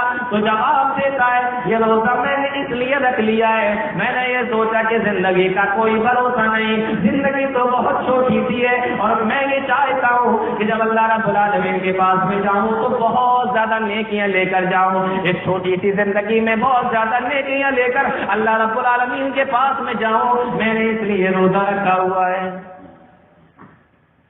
حضرت عبداللہ ابن عمر نے اس چرواہے کو دیکھا, دھوپ میں بکریاں چرانے کا جس کا کام, اور نفلی روزہ رکھا ہوا ہے.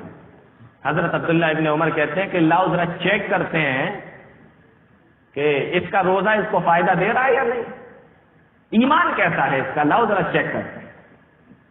حضرت عبداللہ ابن عمر اس چرواہے سے کہتے ہیں کیا بکری بیچو گے؟ ایک بکری تم مجھے بیچ دو, ایک بکری تم مجھے دے دو.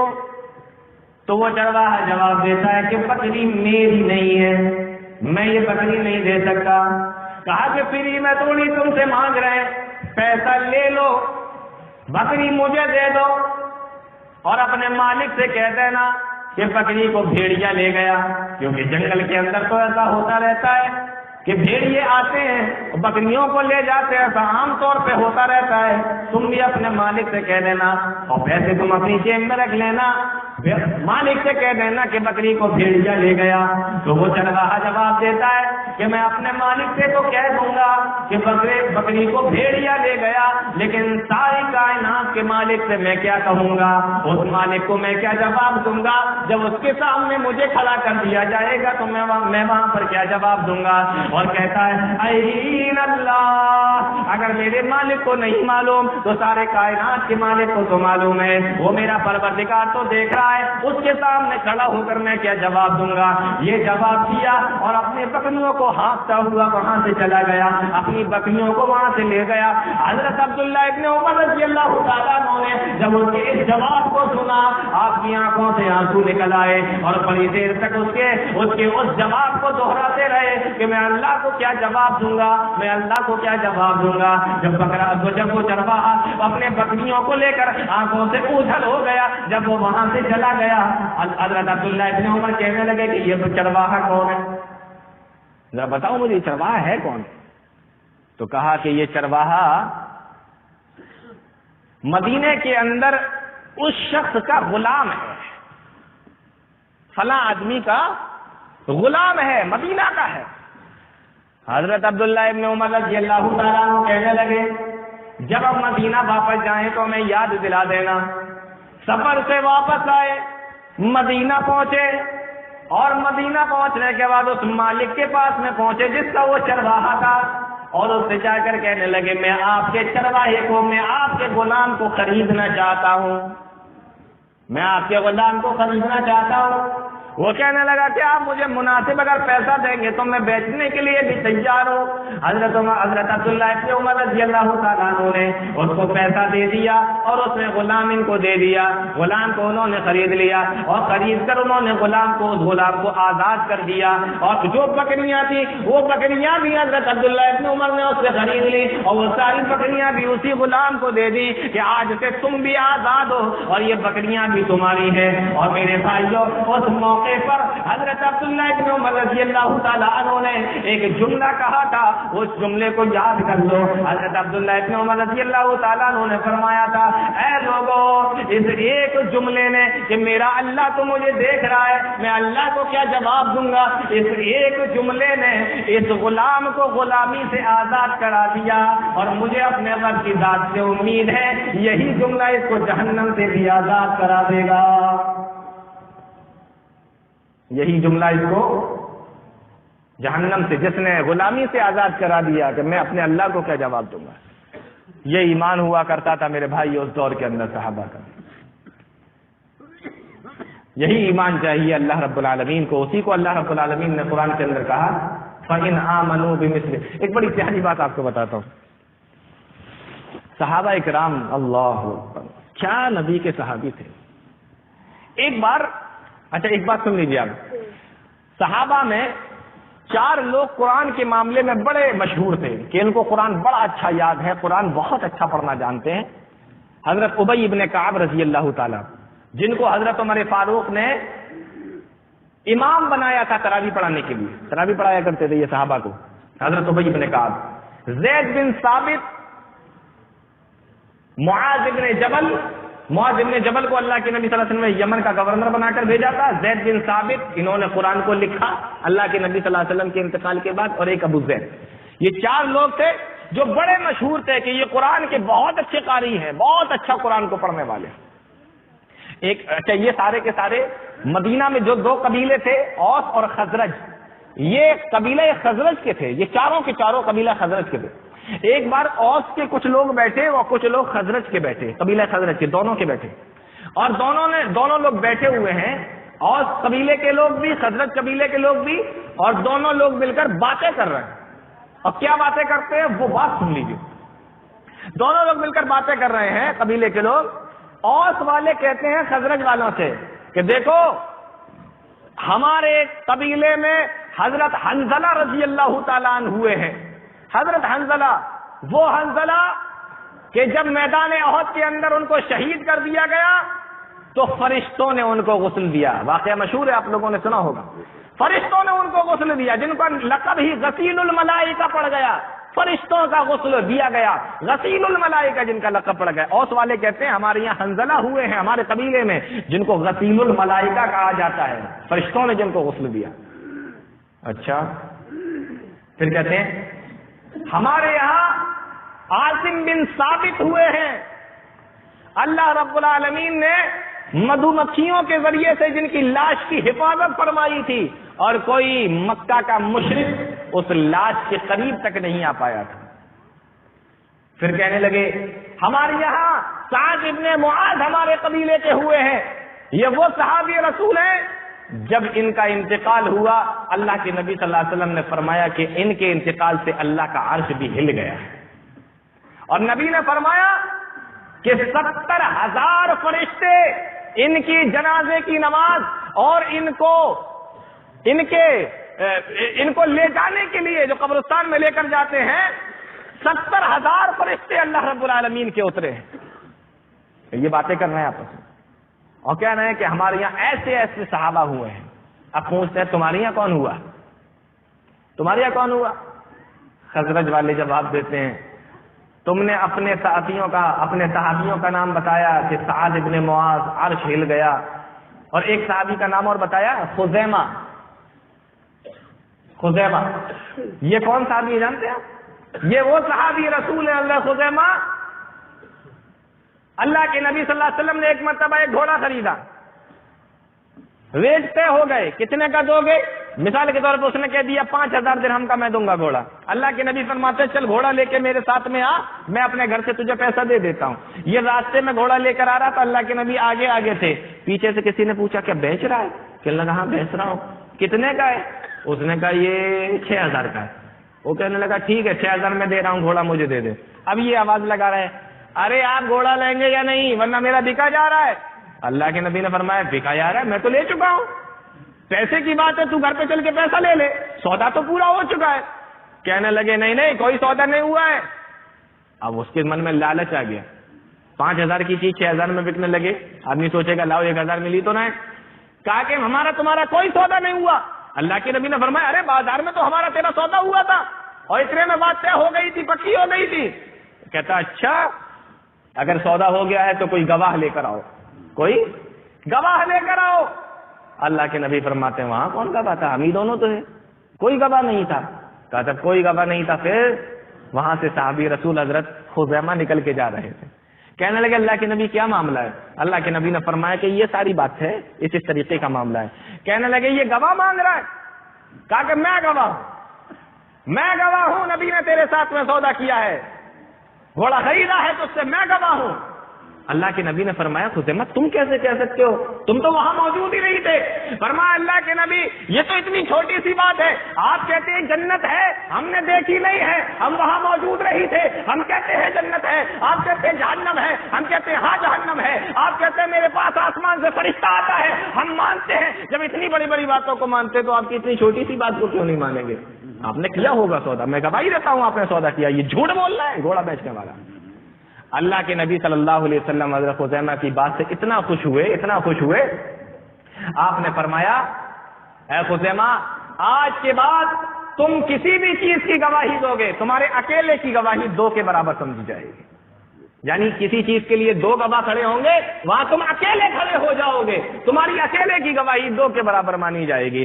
اسی لیے جب قرآن کو لکھا جا رہا تھا تو حضرت عثمان غنی رضی اللہ تعالیٰ عنہ نے یہ شرط لگائی تھی کہ جب کوئی صحابی تمہارے, حضرت زید بن ثابت سے کہا جب کوئی صحابی تمہارے پاس قرآن کی آیت لے کر آئے اور وہ کہے کہ میں نے اللہ کے نبی سے سنی تھی, اس کو میں نے یہ پتے پر لکھ لیا تھا, یہ قرآن کی آیت ہے, تو جب وہ اکیلا آئے تو اس کی بات مت ماننا. لیکن اگر کوئی دوسرا صحابی اور آ جائے, کہا میں نے بھی سنی تھی, میرے پاس میں بھی لکھی ہوئی ہے, تو اس کی بات کو ماننا. قرآن لکھا جا رہا ہے, ایک آیت حضرت خزیمہ لے کر آتے ہیں اور کہتے ہیں کہ دیکھو یہ میں نے اللہ کے نبی صلی اللہ علیہ وسلم سے سنی تھی. صحابی کہنے لگے تمہاری بات نہیں مانی جائے گی, تم اکیلے آئے ہو, ایک اور آئے گا تب بات مانی جائے گی. کسی نے کہا ارے جانتے نہیں ہو یہ خزیمہ ہے جن کے اکیلے کی گواہی اللہ کے نبی صلی اللہ علیہ وسلم نے 2 کے برابر کہی ہے, اس لیے یہ آ کر اکیلے کہہ رہے ہیں کہ یہ قرآن کی آیت ہے, تو یہ ہے قرآن کی آیت, اس کو لکھا جائے.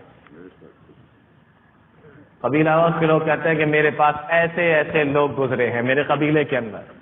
قبیلہ خزرج سے پوچھا تمہارے پاس میں ہے کوئی؟ قبیلہ خزرج والے کہنے لگے ہاں تم نے 4 کے نام گنائے, 4 میرے پاس بھی ہیں. تمہارے پاس کون ہے؟ کہا میرے پاس میں ابی ابن کعب ہیں, معاذ ابن جبل ہیں, ابو زید ہیں, زید بن ثابت ہیں. کہا ان کا کارنامہ کیا ہے, ان کا کیا کارنامہ ہے؟ کہا ان کا کارنامہ یہ ہے کہ یہ چاروں کے چاروں قرآن کے سب سے بہترین قاری ہیں, یہ چاروں کے چاروں قرآن کے حافظ ہیں, یہ چاروں کے چاروں قرآن سب سے اچھا پڑھنے والے ہیں, ان کا کارنامہ ہے.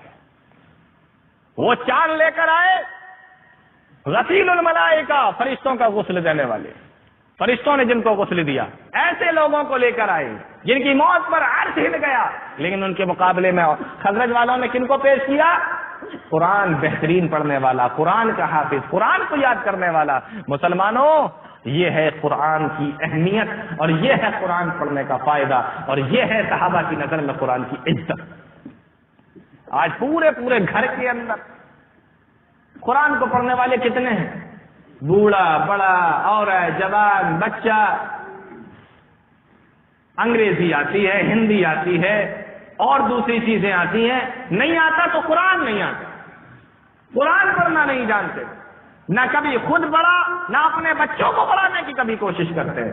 اس لیے میرے بھائیوں بات بڑی لمبی ہوتی چلی جا رہی ہے, میں اپنی بات کو مختصر کرتا ہوں, تھوڑا سا وقت میں آپ کا اور لوں گا اور میں اس ٹاپک پر میں 1-2 چیزیں آپ کو اور بتانا چاہتا ہوں. آپ ذرا غور کیجیے, یہ قرآن اور نماز اور روزے کے تعلق سے بات ہو گئی, صحابہ کا کیا عمل تھا اور آج ہمارا کیا عمل ہے. آئیے میں ایک صحابی کا اور تذکرہ کرنا چاہتا ہوں. اللہ اکبر، کیا نبی کے صحابہ گزرے. ایک یتیم آدمی، یتیم بچہ اللہ کے نبی صلی اللہ علیہ وسلم کے پاس میں آیا اور آ کر اللہ کے نبی صلی اللہ علیہ وسلم سے کہنے لگا، اے اللہ کے نبی، میں اپنے گھر کی دیوار بنانا چاہتا ہوں اور میرے جو باؤنڈری ہے اس باؤنڈری پہ ایک پیڑ بیچ میں آ رہا ہے، آدھا میری طرف ہے آدھا اس طرف ہے. اب میں دوسرے کا پیڑ ہے اس لیے میں کاٹ بھی نہیں سکتا. اے اللہ کے نبی، اگر میں اس پیڑ کو چھوڑ دیتا ہوں تو دیوار ٹیڑھی ہو جائے گی، اور اگر نہیں چھوڑتا ہوں تو اس کے پیچھے سے مجھے نکالنا پڑے گا یا وہ پیڑ وہاں سے ہٹانا پڑے گا. اللہ کے نبی صلی اللہ علیہ وسلم، میں نے اس سے کہا تھا کہ یہ پیڑ تم مجھے دے دو، یہ اتنی جگہ تم مجھے دے دو. وہ دینے کے لیے تیار نہیں ہے. اے اللہ کے نبی، آپ ذرا سفارش کر دیجئے، وہ مجھے پیڑ دے دے، اتنی جگہ دے دے، میری دیوار سیدھی بن جائے گی، ٹیڑھی نہیں ہوگی. اللہ کے نبی صلی اللہ علیہ وسلم نے فرمایا کہ جاؤ تم اسے بلا کر لے کر آؤ. وہ گئے، وہ یتیم بچہ جاتا ہے اور اس آدمی کو بلا کر لاتا ہے. اللہ کے نبی صلی اللہ علیہ وسلم نے فرمایا وہ پیڑ جو تمہارا ہے تم اس یتیم بچے کو دے دو. کہنے لگا میں نہیں دوں گا. اللہ کے نبی نے فرمایا پیسہ لے لو، پیسہ میں دینے کے لیے تیار ہوں، وہ پیڑ تم اپنے یتیم بچے کو دے دو. کہنے لگا میں پیسے میں بھی دینے کے لیے تیار نہیں ہوں. اللہ کے نبی صلی اللہ علیہ وسلم نے فرمایا تو ٹھیک ہے، تم اپنا پیڑ اللہ کی راہ میں چھوڑ دو، اللہ رب العالمین اس کے بدلے میں جنت میں تمہیں پیڑ عطا فرمائے گا. کھجور کا پیڑ تمہیں جنت میں مل جائے گا، وہاں تم لے لینا. اللہ رب العالمین کی خاطر اس پیڑ کو چھوڑ دو. جواب دیتا ہے کہ میں اللہ کی خاطر بھی دینے کے لیے تیار نہیں ہوں، ایسے بھی نہیں چھوڑوں گا. جنت میں پیڑ ملے گا اس کے بھی بدلے نہیں چھوڑوں گا، آپ پیسہ دے رہے ہو تب بھی نہیں چھوڑوں گا. اللہ کے نبی صلی اللہ علیہ وسلم فرمایا کیسا آدمی ہے، پیسے میں بھی نہیں، جنت کے بدلے بھی نہیں، ایسے بھی نہیں، کسی طریقے سے چھوڑنے کے لیے تیار نہیں ہے. وہ آدمی اٹھ کر جانے لگا. ایک صحابی رسول بیٹھے ہیں، مسلمانوں ذرا غور کرو، ایک صحابی رسول بیٹھے ہیں، نام ہے حضرت ابو دحدہ رضی اللہ تعالیٰ عنہ. اللہ کے نبی صلی اللہ علیہ وسلم سے فرماتے ہیں اے اللہ کے نبی، اگر میں اس سے وہ پیڑ خرید لوں اور میں یہ پیڑ خرید کر اس یتیم بچے کو دے دوں تو کیا اللہ رب العالمین اس کے بدلے میں مجھے جنت کے اندر پیڑ عطا فرمائے گا؟ میں اس کو اگر راضی کر لوں اور میں اس سے خرید لوں تو مجھے مل جائے گا. اللہ کے نبی صلی اللہ علیہ وسلم نے فرمایا کہ ہاں، اللہ وہ پیڑ اس کے بدلے تمہیں دے دے گا. حضرت ابو دحدہ رضی اللہ تعالیٰ عنہ دوڑتے ہوئے جاتے ہیں، اس آدمی کو روکتے ہیں، میرے بھائی ذرا رک جا. وہ رک جاتا ہے. اللہ کے نبی صلی اللہ علیہ وسلم کے یہ ساتھی حضرت ابو دحدہ رضی اللہ تعالیٰ عنہ کہتے ہیں اے میرے بھائی تو مجھے اپنا پیڑ بیچ دے. وہ کہنے لگا کیا تم نے ابھی سنا نہیں تھا میں پیڑ دینے کے لیے بالکل بھی تیار نہیں ہوں. کہا کیا قیمت لوگے؟ کہنے لگا تم کیا قیمت لوگے؟ میں کسی بھی قیمت پہ دینے کے لیے تیار نہیں ہوں. مسلمانوں ذرا غور کرو، صحابی رسول حضرت ابو دحدہ رضی اللہ تعالیٰ عنہ اس آدمی سے کہتے ہیں کیا تو نے میرے کھجور کا باغ دیکھا ہے؟ کیا تو میرا کھجور کا باغ جانتا ہے؟ میرے کھجور کے باغ کے بارے میں کیا تجھے جانکاری ہے؟ اب وہ آدمی کہتا ہے اے ابو دحدہ، تمہارے کھجور کے باغ کو کون نہیں جانتا؟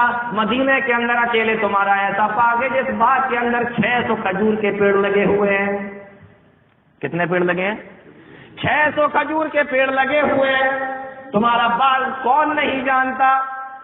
حضرت ابو دحدہ رضی اللہ تعالیٰ عنہ کہتے ہیں اپنا ایک کھجور کا پیڑ مجھے دے دے، میں تجھے بدلے میں پورا باغ دینے کے لیے تیار ہوں.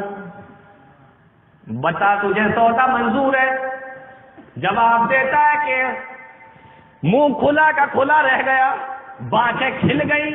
ایک پیڑ کے بدلے میں ایک باغ جس کے اندر 600 کھجور کے پیڑ لگے ہوئے. کہا کیا سچ بول رہے ہو؟ کہا کہ ہاں میں بالکل سچ بتا رہا ہوں. تو اپنا کھجور کا پیڑ مجھے دے دے، میں اپنے 600 پیڑوں والا باغ تجھے دینے کے لیے تیار ہوں. سودا منظور ہو گیا. اس نے کہا جاؤ میں تمہیں اپنا ایک پیڑ دیتا ہوں. حضرت ابو دحدہ کہتے ہیں جا میں تجھے پورا کھجور کا باغ دیتا ہوں. وہ تو چلا گیا، ارے اس کو تو 600 پیڑ مل گئے، خوش ہو گیا. لیکن اس سے زیادہ یہ خوش کہ مجھے اس کے بدلے میں جنت میں کھجور کا پیڑ مل گیا. دوڑے دوڑے اللہ کے نبی صلی اللہ علیہ وسلم پاس میں آئے اور آ کر کہنے لگے اللہ کے نبی سودا میں نے کر لیا. اللہ کے نبی صلی اللہ علیہ وسلم فرماتے ہیں کس چیز کا سودا تم نے کیا, کیسے تم نے اس کو راضی کر لیا؟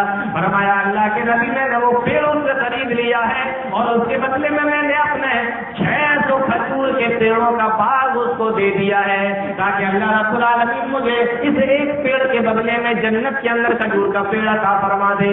اللہ کے نبی صلی اللہ علیہ وسلم ارشاد فرماتے ہیں اے میرے صحابی ابو درداء تم نے بڑا اچھا سودا کیا ہے, اللہ رب العالمین تمہیں جنت کے اندر ایسا پیڑ عطا فرمائے گا جس کا سایہ اتنا بڑا ہوگا, اتنا بڑا سایہ ہوگا کہ اگر ایک آدمی گھوڑے کے اوپر سوار ہو کر 100 سال تک اپنے گھوڑے کو دوڑاتا رہے تب بھی اس کے سائے سے نیچے نہیں نکل پائے گا, اس کے سائے سے نکل نہیں پائے گا.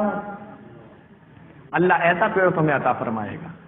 اور اللہ کے نبی صلی اللہ علیہ وسلم نے فرمایا اللہ رب العالمین تمہارے اس سودے سے اتنا منظور, اتنا خوش ہوا ہے کہ اللہ رب العالمین اب تمہیں ایک پیڑ نہیں تم نے 600 دیے ہیں. اللہ رب العالمین نے اس کے بدلے میں تمہیں 600 ہی پیڑ جنت کے اندر عطا فرمائے گا اور ہر پیڑ کا سایہ اتنا بڑا ہوگا کہ اگر ایک سوار 100 سال تک اس کے نیچے چلتا رہے گا تب بھی وہ اس کے سائے سے نکل نہیں پائے گا.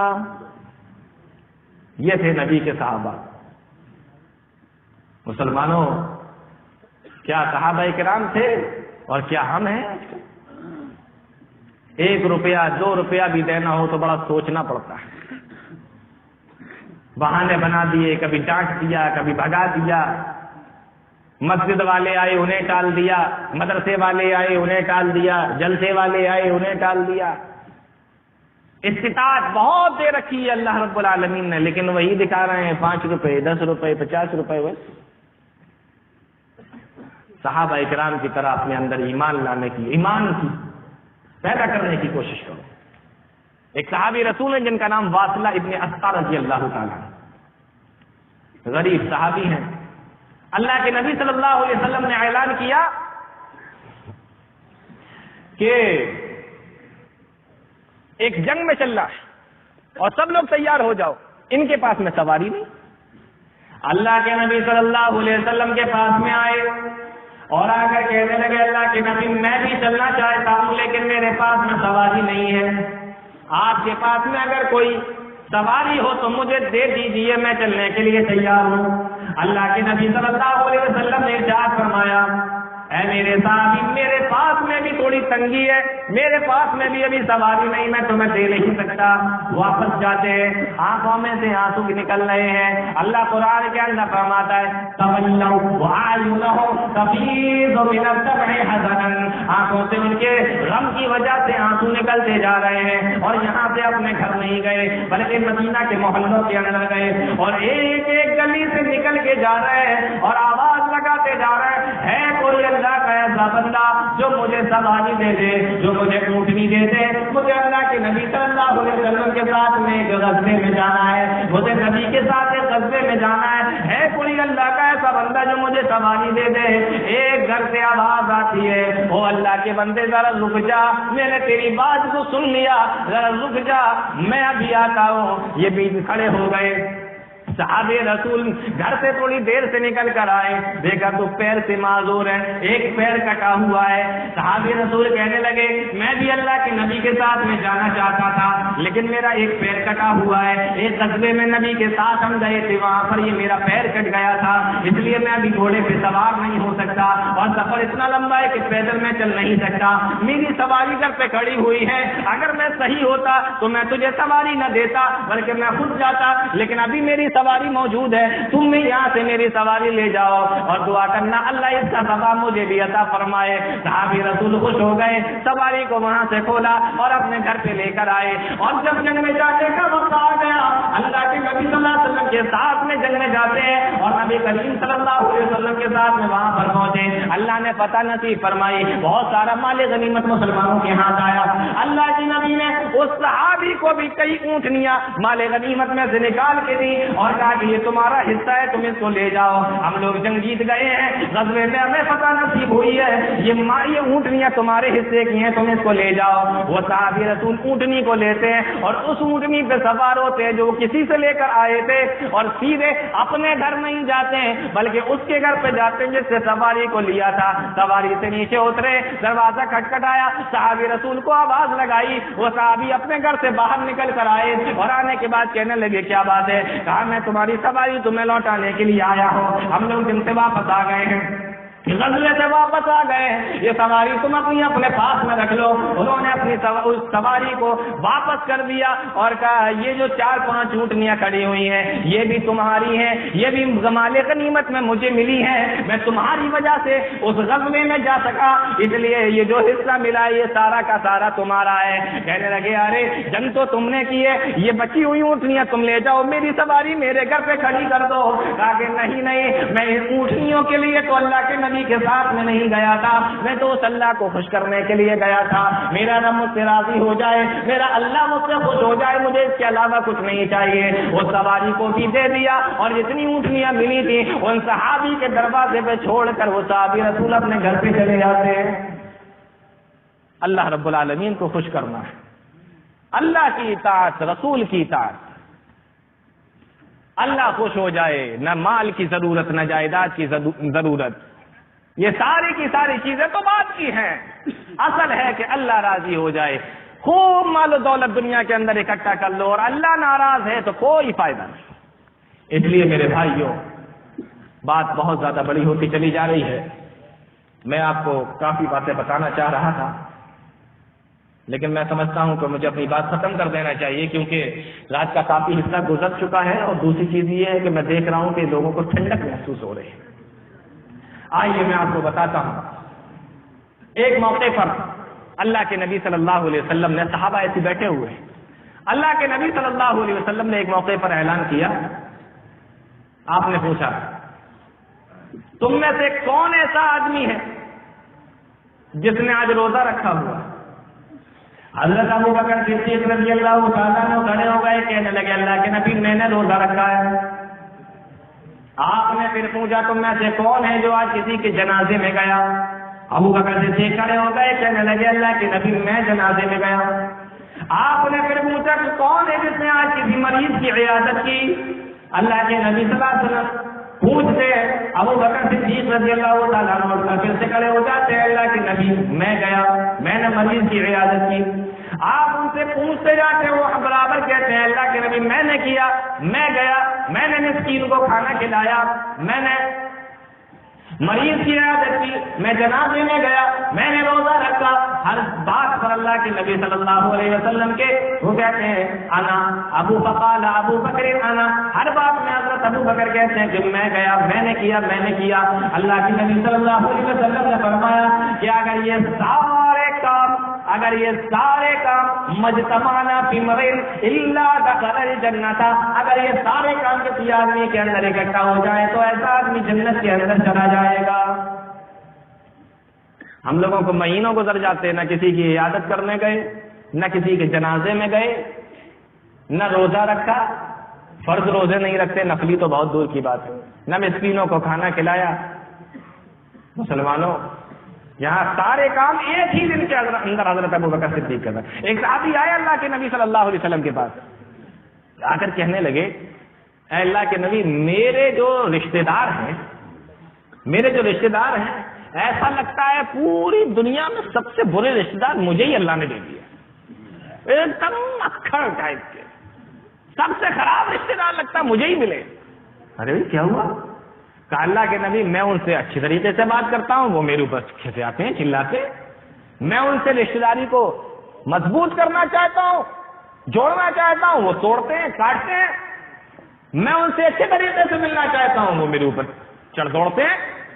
اللہ کے نبی صلی اللہ علیہ وسلم جانتے ہو آج ہم لوگوں کے ساتھ میں بھی ایسا ہوتا ہے، کوئی آدمی سوچتا ہے لاؤ میں ذرا اپنے رشتہ داروں سے اچھی طریقے سے بات کروں، پتہ چلا ان کے مزاج ہی نہیں مل رہا ہے، آپ ان سے بات کرنا چاہتے ہیں، حضرت اوپر دیکھ رہے ہیں، بات ہی کرنے کے لیے تیار نہیں، چھوٹی چھوٹی سی بات ہو ذرا ذرا سی بات پر اللہ کے نبی صلی اللہ علیہ وسلم نے فرمایا لَإِن كَانَ كَمَا تَقُولُ، اگر یہ بات سچ ہے جیسا کہ تم نے بتایا کہ تم ان کے ساتھ میں بھلائی کرتے ہو، وہ تمہارے ساتھ میں بھلائی سے پیش نہیں آتے، اگر یہ بات صحیح ہے تو سمجھ لو لا يزال معك من اللہ ظہیر علیہم ما دمت ذلک، جب تک تم زندہ رہو گے اور جب تک تم ان کے ساتھ میں بھلائی سے پیش آتے رہو گے، اللہ رب العالمین کا ایک فرشتہ ہمیشہ تمہارے ساتھ میں رہے گا جو تمہاری حفاظت کرتا رہے گا، تمہاری مدد کرتا رہے گا۔ یہ ہے رشتہ داروں کے ساتھ اچھا سلوک کرنے کا نتیجہ۔ میرے بھائیوں، صحابہ کرام کی زندگی اٹھا کر دیکھو اور آج اپنی زندگی اٹھا کر دیکھو، ایسا معلوم ہوگا کہ وہ کسی اور ایمان اور اسلام کے اوپر چلا کرتے تھے، ہم آج کسی اور کتاب و سنت کے اوپر چل رہے ہیں۔ وہ کسی اور قرآن و حدیث کو مانتے تھے، ہم کسی اور قرآن و حدیث کو مان رہے ہیں۔ آج ہمارے نوجوانوں کو دیکھو، گانے باجے کے شوقین، ان کو اذانیں بری لگتی ہیں، تقریریں بری لگتی ہیں، قرآن کی تلاوت بری لگتی ہے، گانے باجے کے شوقین۔ اور نبی کے صحابہ حضرت عبداللہ ابن عمر رضی اللہ تعالیٰ عنہ فرماتے ہیں اللہ کے نبی جناب محمد رسول اللہ صلی اللہ علیہ وسلم کے ساتھ میں ایک مرتبہ میں سفر میں جا رہا تھا، چٹیل میدان تھا، دور پر ایک چرواہا اپنے اونٹوں کو چرا رہا تھا اور بانسری بھی بجاتا جا رہا تھا جنگل کے اندر۔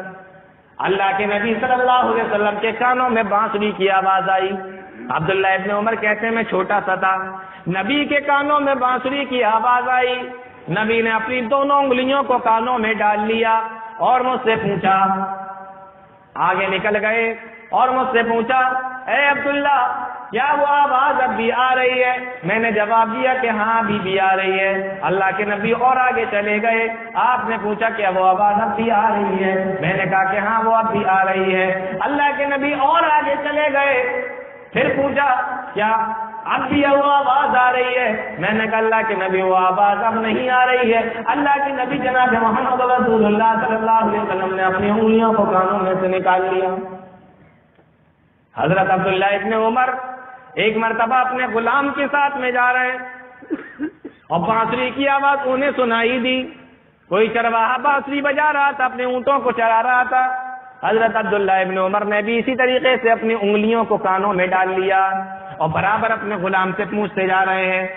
جب اس نے آخری بار میں کہا کہ عبداللہ ابن عمر اب وہ آواز نہیں آ رہی ہے، تب عبداللہ ابن عمر نے اپنی انگلیوں کو کانوں میں سے نکالا اور فرمایا جانتے ہو میں نے ایسے کیوں کیا؟ میں نے یہ اس لیے کیا کہ ایک موقع پر میں اللہ کے نبی کے ساتھ میں تھا اور اسی طریقے سے آواز آ رہی تھی، تو اللہ کے نبی جناب محمد رسول اللہ صلی اللہ علیہ وسلم نے ایسا ہی کیا تھا، اسی لیے میں نے بھی نبی کے طریقے پر عمل کرتے ہوئے اپنی انگلیوں کو کانوں میں ڈال لیا۔ نبی کو بانسری کی آواز بھی سننا پسند نہیں تھی، نبی کے صحابہ کو بانسری کی آواز بھی پسند نہیں تھی۔ آج ہمارے پورے دن پوری راتیں گانے سننے میں گزر جاتی ہیں، ہیڈ فون کان میں لگا ہوا ہے، ایئر فون کان میں لگا ہوا ہے، لیٹے ہوئے ہیں، سنتے سنتے سو گئے۔ اللہ کے بندو ذرا غور کرو، ایسی حالت میں اگر موت آ گئی تو سیدھے جنت میں،